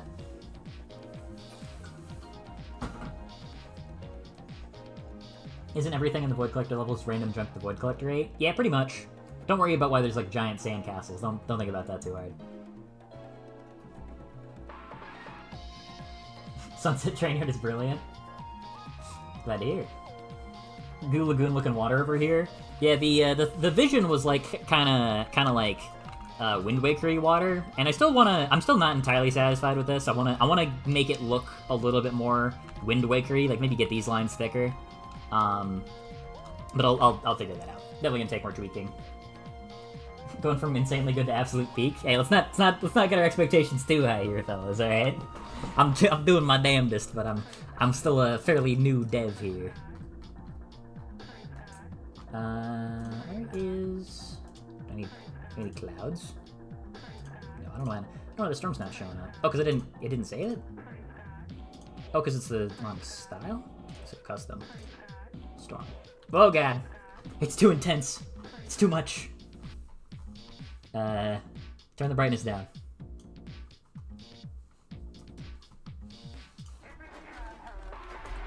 .5.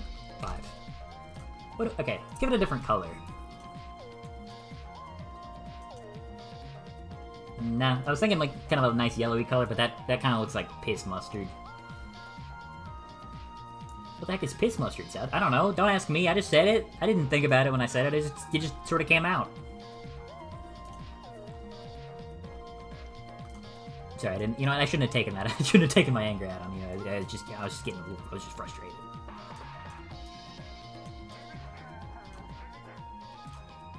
Sometimes I just say shit. Sometimes I'm just spewing nonsense. That's what the stream's all about, baby. That's what it's all about. That's kind of cool. That gives this level a nice, unique vibe, doesn't it? Yeah, I like that. I think it needs a little bit of tweaking, probably, but we can figure that out later. Actually, speaking of tweaking, I'm tweaking. Something I've been thinking about trying. Maybe we can just give the ocean death plane a little bit of adjustment here. Yeah, so you can see it's opaque, so you can see through it, which is, you know, that is by design. So the way we can adjust how it looks is via the noise. So like we change like the levels of it, then we can get different patterns and stuff. I don't fully know how it works. A lot of how I use noise is kind of just changing stuff around till it gives me a result I do or do not like. Let's get rid of those real quick. So like we can change the scale and stuff as well, make it bigger, make it smaller. It's like what if we make it even?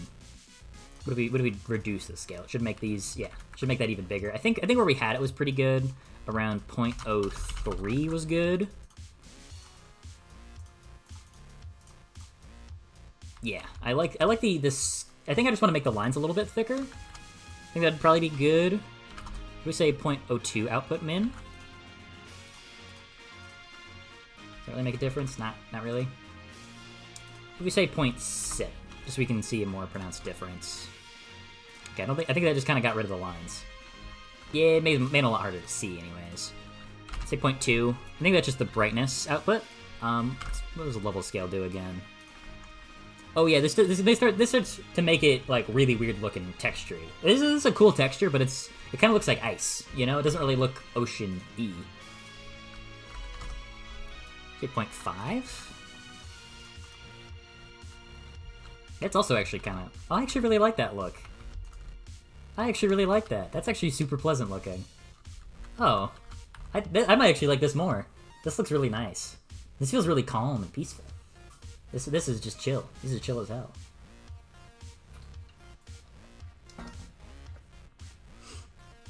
Realistic cloud textures. New World 2 boss Zeus. Let's see. World 2 boss. Well, we do have a World 2 boss already. She likes to summon trains at you and then kill you. Wish Jimmy was real. Pros ignoring chats. Hey, listen, I get focused in sometimes, alright? You know, sometimes we gotta lock in. We gotta lock in, you know? You know, I'm not just doing these... I mean, I know I did say I was doing these for funsies, but, you know, sometimes I get locked in. Sometimes I gotta focus. Sometimes we gotta get shit done, you know? That's what it's all about, baby. Whoop. But one of the things I very deliberately did at the start of development was give myself a lot of time to just... Oh, man, I really like how this water looks. Was just to really fine-tune stuff at the end. Which is why it's been a really good thing to have almost 2 full months to work on the game after getting, like, all the content pretty much done. Because this just gives me so much time to refine and polish stuff. It's just made such a big difference.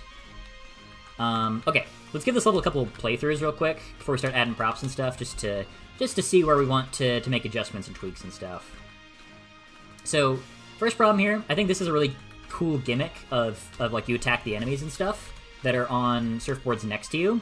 The problem is it's just kind of hard to, like, tell that that's happening, because they're not really in your field of view. So I kind of need some way to draw the player's eye naturally over to the side so that they see that there is another surfboard next to them. Because it's important that this Slapmo here is entirely blocked off so that way he doesn't rush towards the player and try to kill them instantly. Peek. You should have rested that World 2 boss message. It was a Jimmy joke. Oh, my bad.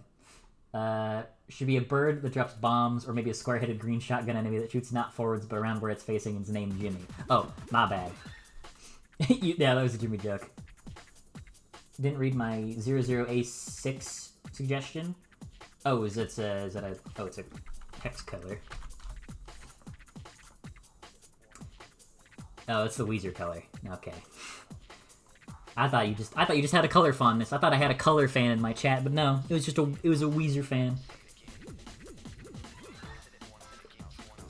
Launch the enemy board a little sooner the first time. Yeah, that would need some custom code. Because it works better mechanically if both you and the surfboard are launched at the same time. So my thought process is like I want it for.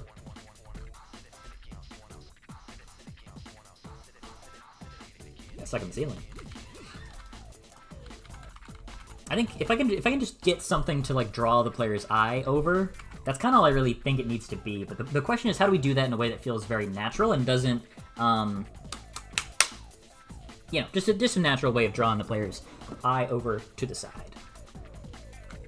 And that'll need some playtesting to be sure. I'll probably have one of my friends play through these stages just to make sure that it reads clearly. But like if I put a gloob there. Player was like, oh, it's a gloob. What the fuck? There's a slapmo. That's crazy.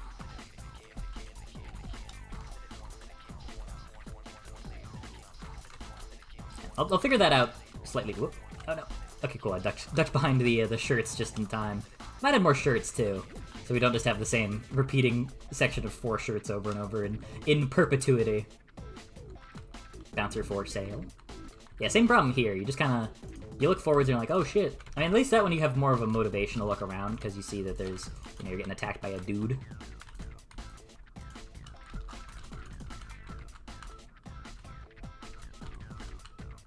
That section feels pretty fun. I think that still works really well. This section, though, I do think is pretty weak. I don't really like this part. I think it's a good concept, but it doesn't really work that well in execution.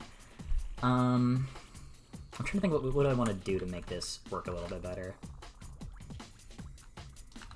Yeah, I think I kind of want to like pretty much scrap this last section entirely and redo it from the ground up.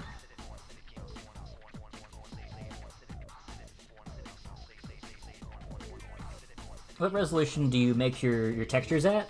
So I make them fairly high, around 2000 by 2000 pixels for like the enemy textures and stuff. And then something I've gotten in the habit of doing fairly recently is then condensing the textures down quite a bit, usually by 3 or 4 times. And that's something I'll probably do for file size too, is just make their file sizes smaller by condensing them. Because a lot of the enemy textures were way too big and caused like pretty bad memory, like excessive memory usage. So one of the things I've been doing is just condensing texture sizes a lot.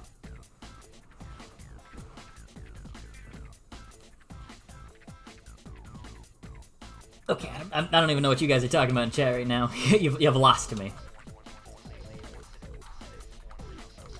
Okay, so I think right here, we can kind of just do the same deal. Grab a gloob. Drag it over so the player sees it. It's like, oh, there's a gloob. Right? Oh, what the shit, there's a guy there. That's crazy. Maybe we'll make it big, you know, make it real big. So the player is like, whoa. Why is that gloob so large?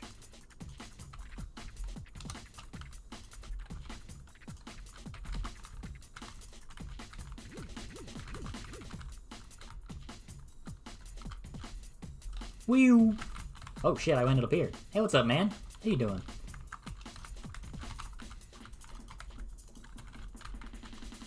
Yeah, this part's a good concept, but it just doesn't really feel that great. I think how we want to rework this. Okay, so first, I think the strat is going to be to move the Brainbuster to the end point, so he can like see you just the entire way over. I think we also would want to reset grid. Wait, what the fuck? I mean, I like how this looks with the sand more, so I'll keep it that way, but that's pretty weird. We'll just do a simple little slope here.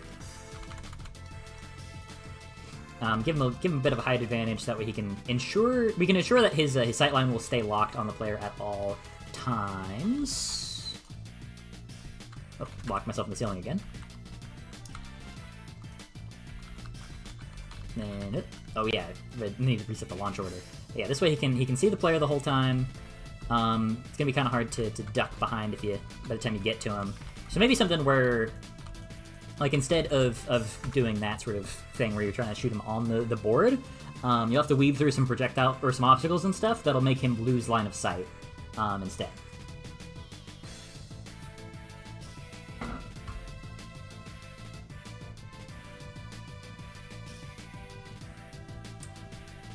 Listen, guys, I would like to add a level editor, but you're saying this as if it's just something that I can just do. As if it's just like, oh yeah, that's easy. I can just do that in like 2 days. Alright, listen, I want to add a level editor, okay? I think that would be a good thing for the game. But that would, if anything, that's gonna probably have to be a post-game, like a post-launch thing. Because that's not, I don't know how to do that. Yeah, you gotta give me some time to do that. Okay, set your launch partner here. Set your launch partner here. So these two will launch with each other. Yeah, I'm trying to think what we can do to make this section more interesting. So the previous challenges, this one is pretty simple, just introduces you to the concept of enemies that can ride on surfboards. Then this version of the challenge introduces you to needing to move in between the surfboards, like moving on the surfboard in between obstacles. This one has you actually shoot at an enemy while you're on the surfboard. Because I think if you land, otherwise, you'll be really close to exploding. Yeah, so that one encourages you to be attacking while on surfboards. So I think the strategy would be to make something that combines these different challenges together. So maybe you have to maneuver on the surfboards while you are dealing with enemies. That might be the way we want to go with this. And that'll probably take some work to get correct. I don't think that'll be very easy. So we're gonna need to do some heavy lifting on that, I think.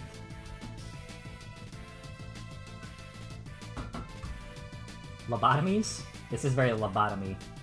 This is a lobotomy-coded chat. And you feel about culturing a chat of lobotomites. I think this is just what happens. I think I deserve this for the kind of game I've made. I think it's just what happens. It's the circle of life, I think. I have sometimes I see things in the the Discord where it's like I think genuinely I think there are some members of this community that I am like probably a decade older than, and there are just some things that just confuse me. I don't get you people. And some of you people I do get, but there's some of the community members are confuse me greatly. Fuck you, buddy. Oh shit, I whiffed. Okay, here's what I'm thinking. Here's what I'm thinking, and I'm thinking good.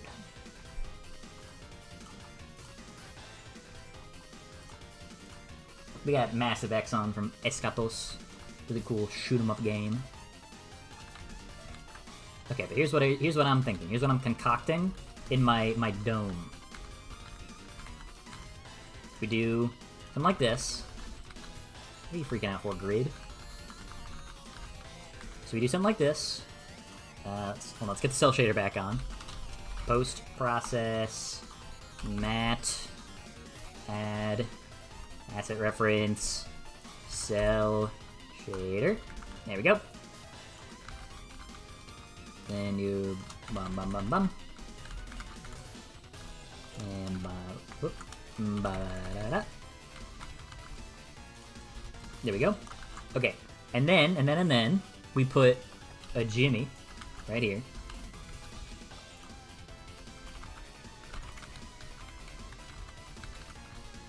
Wow, shit! That would have been so sick though if we landed that. Wait. Hold on. Sick idea. Concocting. My brain is cooking right now. Hold on. Wait. Okay, we get rid of you. We make you a Jimmy. And we get rid of this gun through there. Make a gun through there. Then put him there. Oh my god. Okay, so we go like this. Boom. We go bam, bam, bam. Something like that, you know? Maybe have some stuff to dodge around. But that's good though. That's a good idea. Because by putting that guy there, it's like, oh shit, now you got a reason to like attack this guy on the surfboard. It's like a moving target. It's a different kind of obstacle. It's kind of cool, you know? Ooh, that was sick, by the way. The little bam bam, you know? Script the level editor, just leak the VC Unreal file. But I can do that. That is asking for piracy. What do you think about the game Blood Thief? I don't know what that is. Blood Thief. Ultra fast melee dungeon runner. Oh wait, no, I think I've seen videos of this pop up before. Yeah, it looks cool. Looks fun.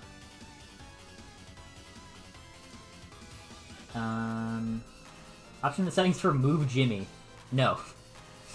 What's your favorite Steam review? I actually haven't read through those recently. I'll have to check again to see if there's any new ones.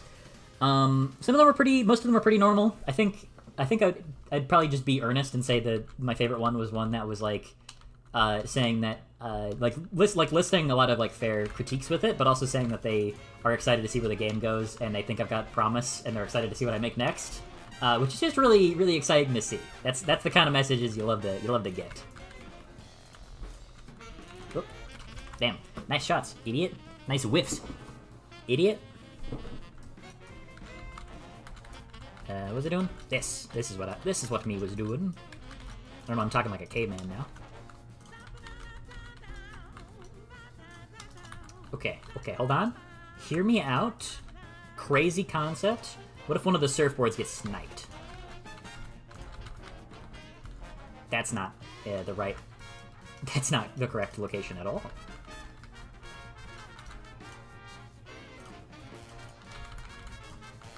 So what about that, huh? What do you think about that? Bro. I'm stupid. It would appear. Oh. I was on the wrong cube grid. Whoops. Okay, what if I just put like a little sand pillar here, you know? Just a little sand pillar. And then, because I'm thinking the idea is that it'd probably catch this one, actually. Whoop. See you, Jimmy. Got sent to the Shadow Realm. I'm thinking like this sort of thing. You know? Yeah, so that way it would catch one of the surfboards. So that way this would ensure you actually have to fight the Jimmy. Well, maybe you can just send the Jimmy off into hell. Let's lower you by 1. I don't know if this is making any sense to anybody who isn't me, but I'll just trust me. Just see the vision.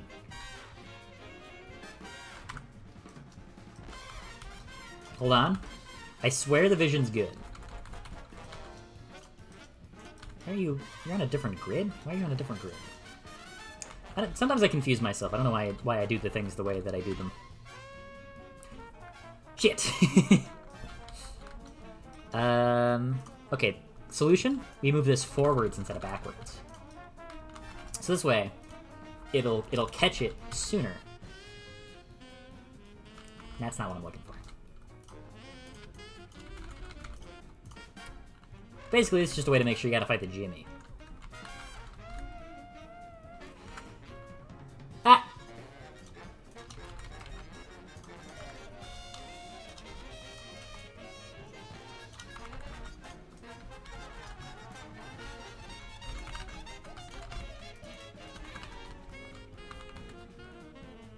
Yeah! I did it. Boop. Nice. Okay, and then that works because it keeps the Brain Buster's attack here pretty much active at all times. And that's what we're looking for.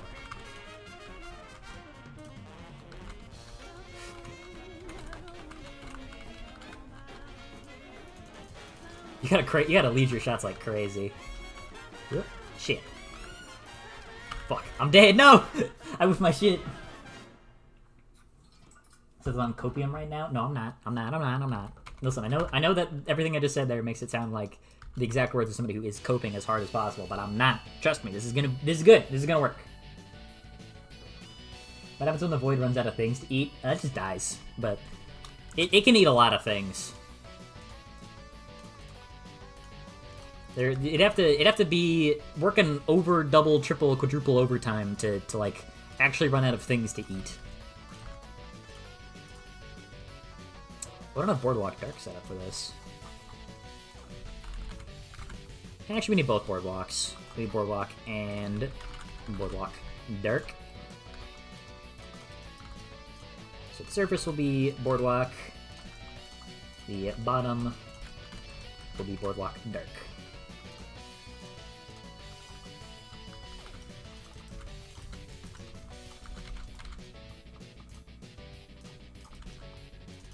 Actually, those will be darker sand.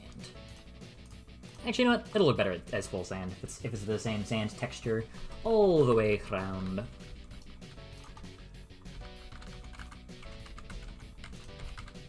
Pink. Take care of him. Boom. That feels really satisfying to do.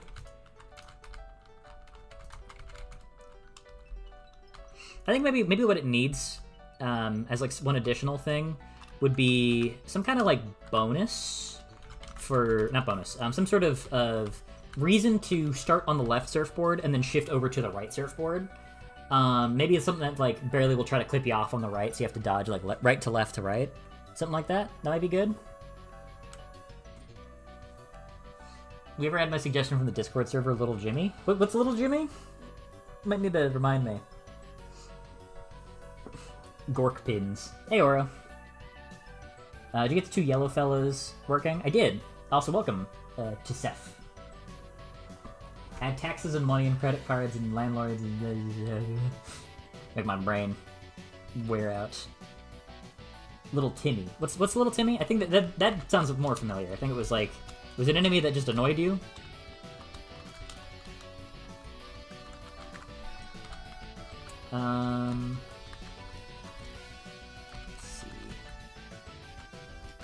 That'll do for now. We can come back and make adjustments as we need to.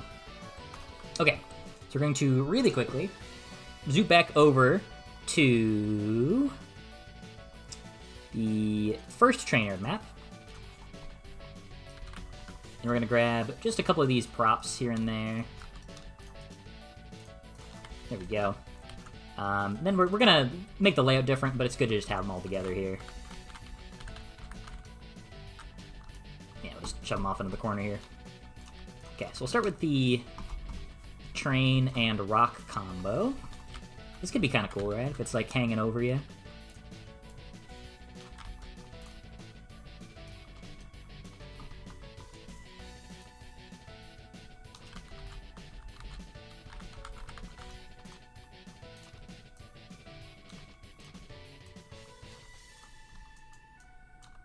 I think I want to adjust the angle of this guy a little bit. See, is that sunken? It is sunken. It's certainly sinking. Let's go up here. Let's turn rotation lock off, actually. That'll help us get more precisely get the exact angle we're looking for.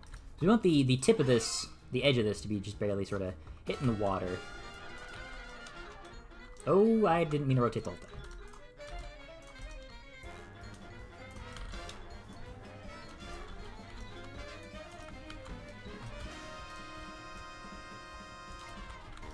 Are you sinking yet? Where are you? Why are you so low? Okay, then lift that up. There we go. There we go. There we go. Now it looks correct. And that's a nice little effect, isn't it? Yeah. That looks cool. Okay.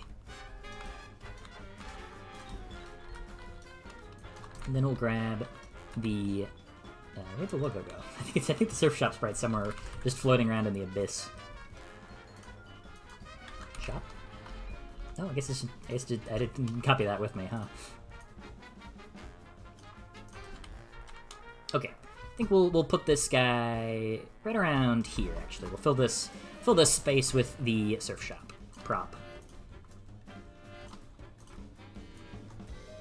Yeah, right around there. Then we'll grab the billboard. Thinking, let's see, probably around here-ish would be good.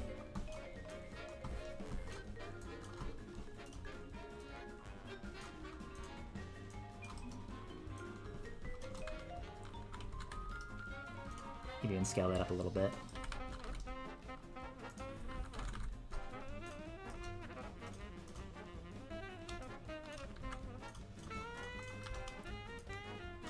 Pull this right out. Let's see. Do we have any ones we're not using here? Let's see, I think we use Steve, we use Sheila. Fuck, we'll do the. We'll make this one the Slapmo's hat. Yeah, Slapmo's hat, not for sale. So, do you remember when you accidentally destroyed Trainyard 1? I do actually remember that. That was really early on, when I accidentally deleted the entire level layout for the level, and then had to go back and like rebuild it all from scratch. That was funny.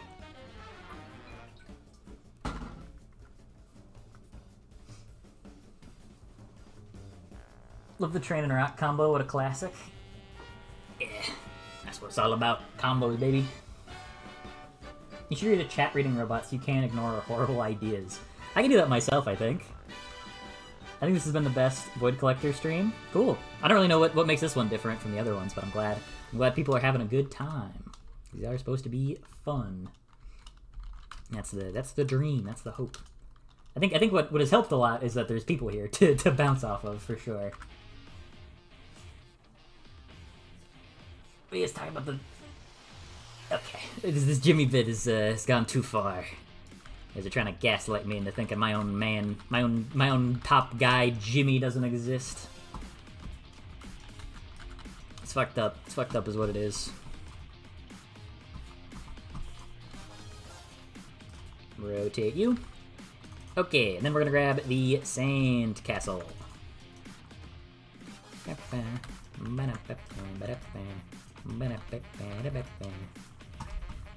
think this guy's probably just gonna go right here behind it. Might even make this one kind of big. Like pretty big. Like really big. You can move it further back into the background. Yeah, let's put it like way further out over in this direction.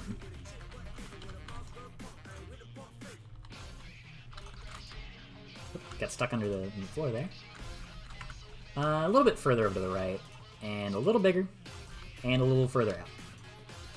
Just so this thing feels like it's really far out there.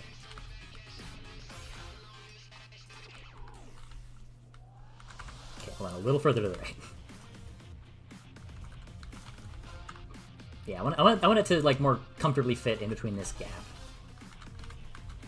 Let's slow my scroll speed down a little bit there. There we go. That looks better. Let's rotate it a little bit.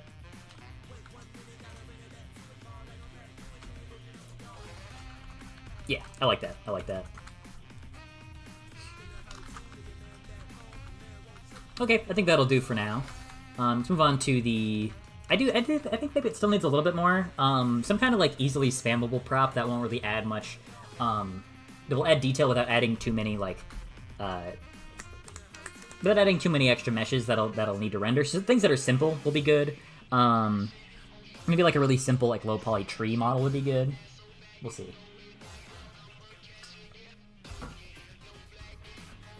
Let go of Jimmy. Slutmo's hat is already in this level. It's true. Are there anything I'm not using? I'm using Gunther, I'm using Sheila, I'm using Steve, I'm using Bouncer. Did I make more? Or did I... No, wait. I don't think I used the cuboid one. I don't think I used the cuboid one. Alright, we'll use the cuboid one.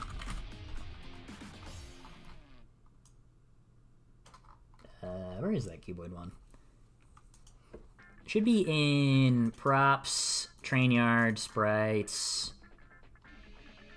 Did I not make it a... I didn't make it a sprite, huh? Get a sprite out of you. Maybe I didn't actually end up using it. It's a sprite. It should exist as a sprite now, yeah. Right there. Cuboid. Address. There we go. Now you know that Cuboid has your address and can dox you at any time. With his 2 tiny dot eyes. That does read surprisingly clearly even from a distance. Even with this game's intentionally very pixely look and the aliasing ass stuff. Statue of Liberty? Why Statue of Liberty?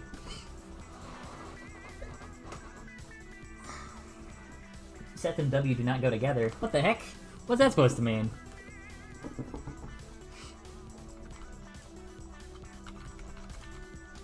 That's fucked up.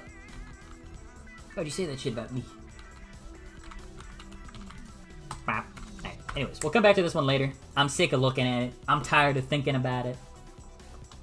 We're moving on. Gonna get 1, 2, 3. Copy, paste all of these fellas. And then move over to maps, train yard 1, 3. Here we go. Yeah. So briefly, earlier I mentioned that this level was going to have a sunset theme, and I do think the colors here are not quite what I'm looking for yet. It's pretty nice, but I think it needs, as the big skybox, I think it should be ever so slightly less overbearingly bright. But the fact that the blue water, is made like purple because it's blue, it's transparent, so you can see through it to the red skybox underneath. It makes everything purple, and that's actually a really nice effect. I quite like that. But I think the colors themselves are just a little bright. It's kind of nice though. It's kind of nice. I'm gonna be honest. It's kind of nice. Shit. Oh right, you got uppercut there. You fool. This level's very fun, by the way. You can kind of cheat a little bit. You can just do this to get a lot of damage off right away on the conductor. So that might be something to consider, perhaps. But maybe that's kind of cool though, if you can cheese it. If a well-skilled player has a little cheese up their sleeves.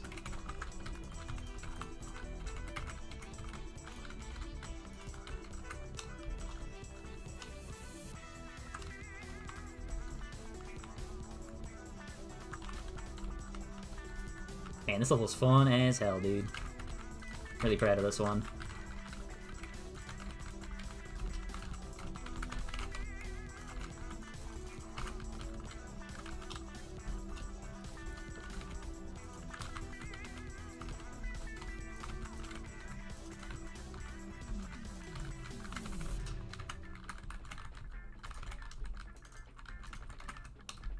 Ooh, I'm gonna get my brain exploded. Yeah, that level was so fun, man. That level was so fun. Add gay people. How would I do that? Per Waters a W, nice. Add Fent, okay. Escape Seth Obby. I want to level this a huge 3D model of Seth that you climb up. I guess I could do that.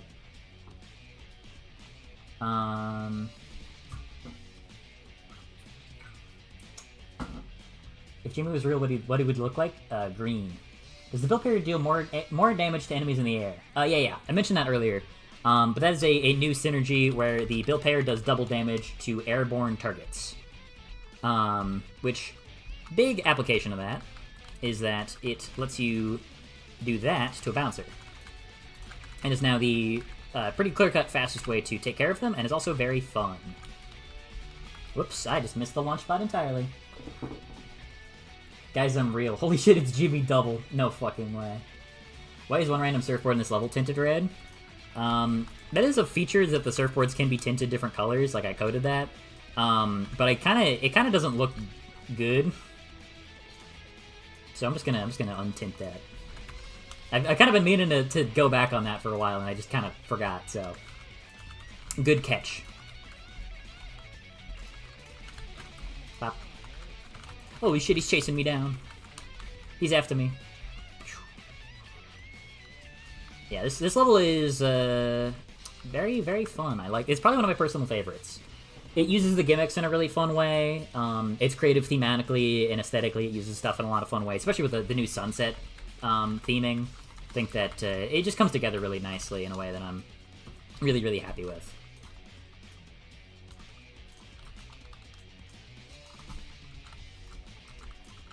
Okay, just gonna hit these guys. Another one of these guys. Probably put this one right around here-ish. I think we'll shrink you down a little bit.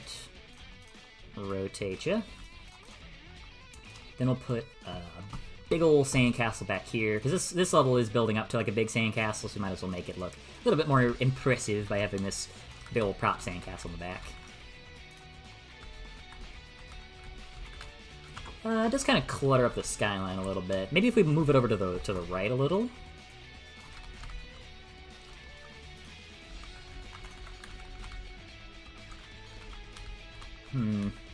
Yeah, I think right there. This sightline is already pretty well, like, pretty busy because of the train stuff. So this just makes this whole section of the map look a little too crowded. Let's pull this guy over here.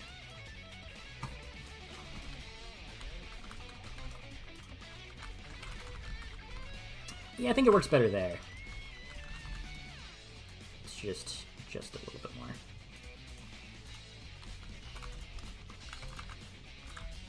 Yeah, I think that works. Plug into that, plug into that. Okay, let's get the billboard going.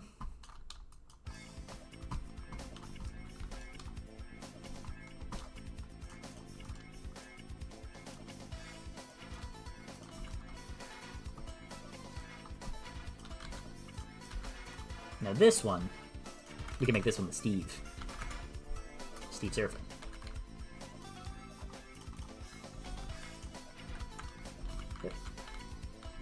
Yeah, I think that works pretty well positioning-wise. Maybe just a slight adjustment over to the right would be good.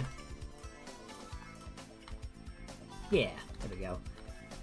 Doesn't feel too crowded by anything else. Sightline reads pretty well.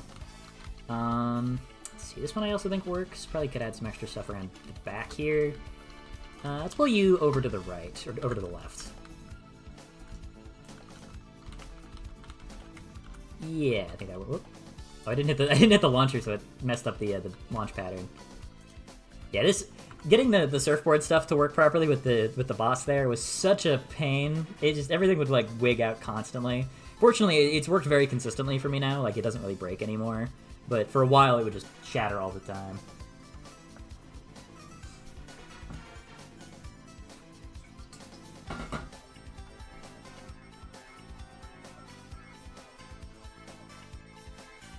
Okay, that clearly doesn't exist. Look at how orange his PFP is. It is pretty orange. And chimney. Add an item that functions like TZP from... Oh, is that the inhalant thing in Lethal Company? Is uppercut bill payer faster than double uppercut? That's a good question, actually, because double uppercut is pretty quick. Bop, bop. So that is definitely going to be faster, but if we look at this... Yeah, that is dramatically way more juice. That is dramatically more juice efficient. Because this leaves us at, yeah, about 30 juice. So it cost about 70 to take him down. Whereas this, whoops. If I were to land it correctly. What are you doing there? Let's go sit. Yeah, that is a little less consistent as well. So it's probably a little harder to do in some circumstances. But it does get a lot more juice back, so it's a lot more effective, and it does have the AoE bonus as well. But that is something to keep in mind, for sure. Ooh, that's awesome. That was sweet. Rock, paper, scissors enemy goes hard. Opinions on JoJo's Bizarre Adventure. Let me see if there's any other chat messages first, because I do have a lot of thoughts on that. Okay, no, we're good. Okay, JoJo's. Big fan of JoJo's. I like it a lot. My favorite parts are parts 4 and part 7. Part 7 is really, really, really good. It's really well written, and the art is amazing, and it's really compelling. Part 7 is awesome. I recently finished like not recently, like a couple, half a year ago, I want to say 6 months ago, I finished part 8. Finally got around to reading that. I really enjoyed part 8 as well. I haven't really been reading the new part. Kind of wait for that to have there to be more of it to read. But yeah, I like JoJo's quite a lot. Yeah, I like most of it. I don't love part 2. Part 2 is eh. Part 6 is also pretty eh. I still like both of them. I think they're like 5s, low 6s. Still enjoy them, but parts 4 and 7 are pretty far and away my favorites, I would say. But most of it's also pretty good. You gotta start part 9. It's goated. Okay. I'll get to it.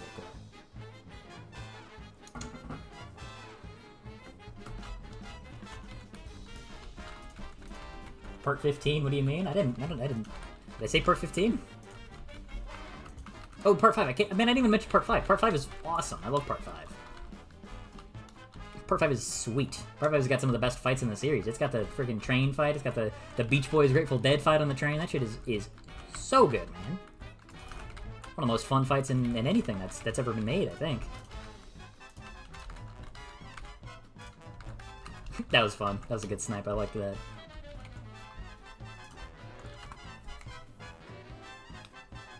Hey, Ethan! Welcome! Part 2 is not the best, but I like Part 2. I like Part 2 as well. There's a lot of people who hype up Part 2 a lot, and I don't like it nearly as much as a lot of the others. I like Part 1 a lot, actually. I think Part 1 is much better than a lot of people give it credit for. It's a very simple but like cool little story. I like it. It's simple, but I think it works really well. Especially reading it. I think reading it is more fun than watching it.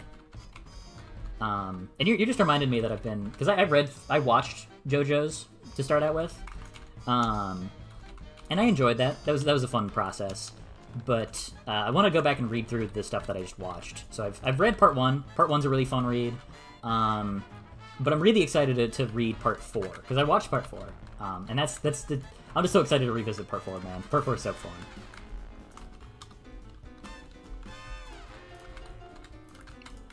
Just doing a little test. Oh shit, he didn't die.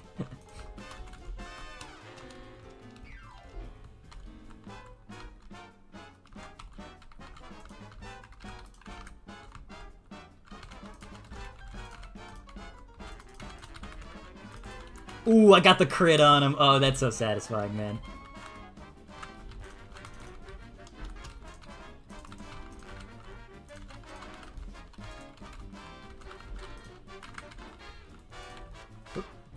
Don't mind using the shotgun for an enemy that's point blank.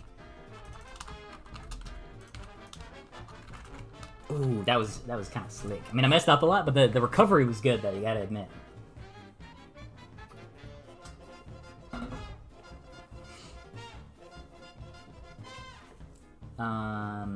Questions, weapon concepts? Cool, I'll take a look later. Part 5 is so much fun. Very true.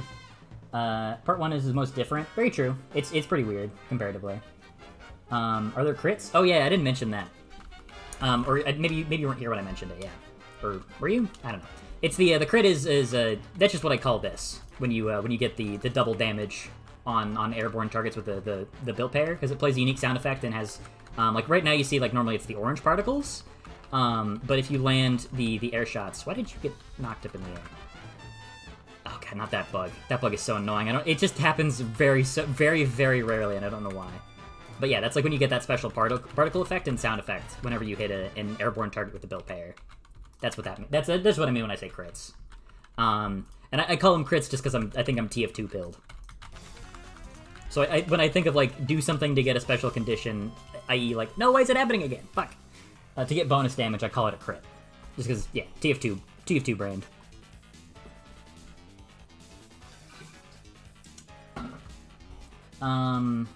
Opinions on Amori. I like a lot about Amori, but the problem is, as soon as I did the first, like, daytime section outside of the dream world, I kind of was just, like, the parts where you spend in the real world, not in the dream zone, I find way more compelling than the time you spend in the dream world.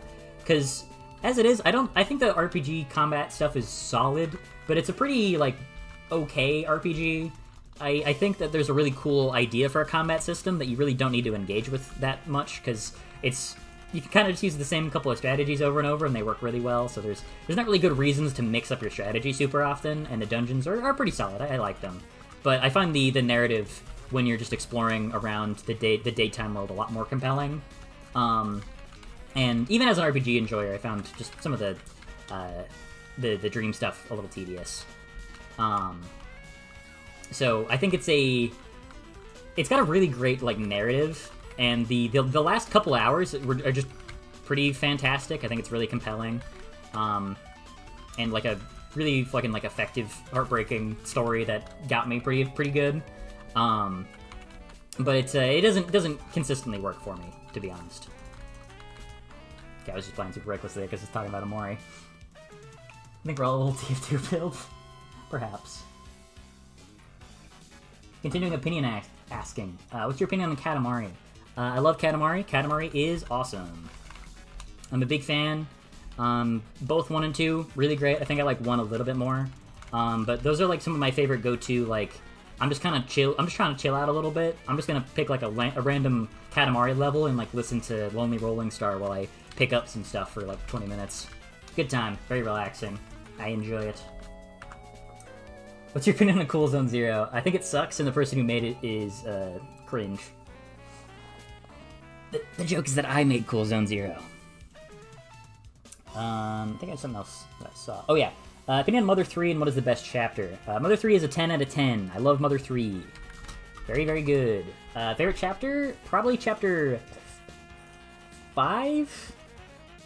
Maybe? Mother 3 chapters. Which one is... I'm trying to remember which one is which. I love chapter 2. Chapter 2 is great. Chapter 4... Chapter 2 and 4 are really great. Chapter 1... Chapter 1's such a good intro. Chapter 2's a little weaker, but I think it's funny because you play as a monkey. No, Chapter 3 is the monkey one. Chapter 2's great because you get to play as Duster, and Duster's like the best character in the game. Chapter 7's the most big one. Chapter 8's really good. This is a hard question. All the chapters in Mother 3 are good because Mother 3 is a near flawless game. Hey, see, just wait a little second, Sandor. I saw it. I got it. Thoughts on Genshin Impact? Never played it. Don't really have a ton of interest in gacha stuff. I mean, like the world design and stuff looks good artistically, but I also just I don't really like connect with like anime character design, basically. Like the kind of like what you would assume of like character anime design looking like. That's just not really a style of design I really enjoy looking at. It's like I'll watch like get like a video recommended to me, and it's like, oh, professional character designer breaks down character designs from yada yada, and it's like, oh, okay, let me check this out. And then they've got like a VTuber model like talking in the corner, and it's just like a really, really ugly looking design, and I'm like, how am I supposed to take your opinions on this seriously when this is the avatar you choose to use to represent yourself?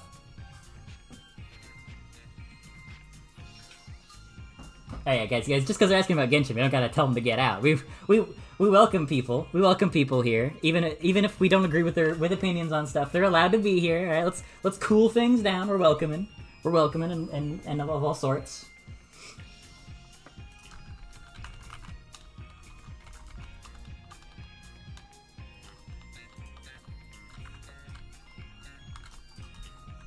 But yeah, that's kind of the shtick. That's the whole thing with that game and that genre of design. Not deserved. Okay, well, all right. If you're not, if you're cool with it, I guess. Okay. My voice is getting kind of sore, and I've had a little too much water to drink, and I think I'm going to explode. So, I am going to depart for today. But this was fun. This was good. I think I'll probably be doing these streams more frequently on Saturdays. I think Saturday's a good day to do it, because it seems like this is when people are actually able to watch streams. So, yeah, good time. Yeah, I think that'll do it for today, though. Godspeed, everybody. Yeah. All right, now I'm gonna let the stream run a little bit longer, because usually when I say goodbye, I'll like click the good. I'll turn the stream off, and then it'll like take a few seconds to delay, and then it'll actually turn on.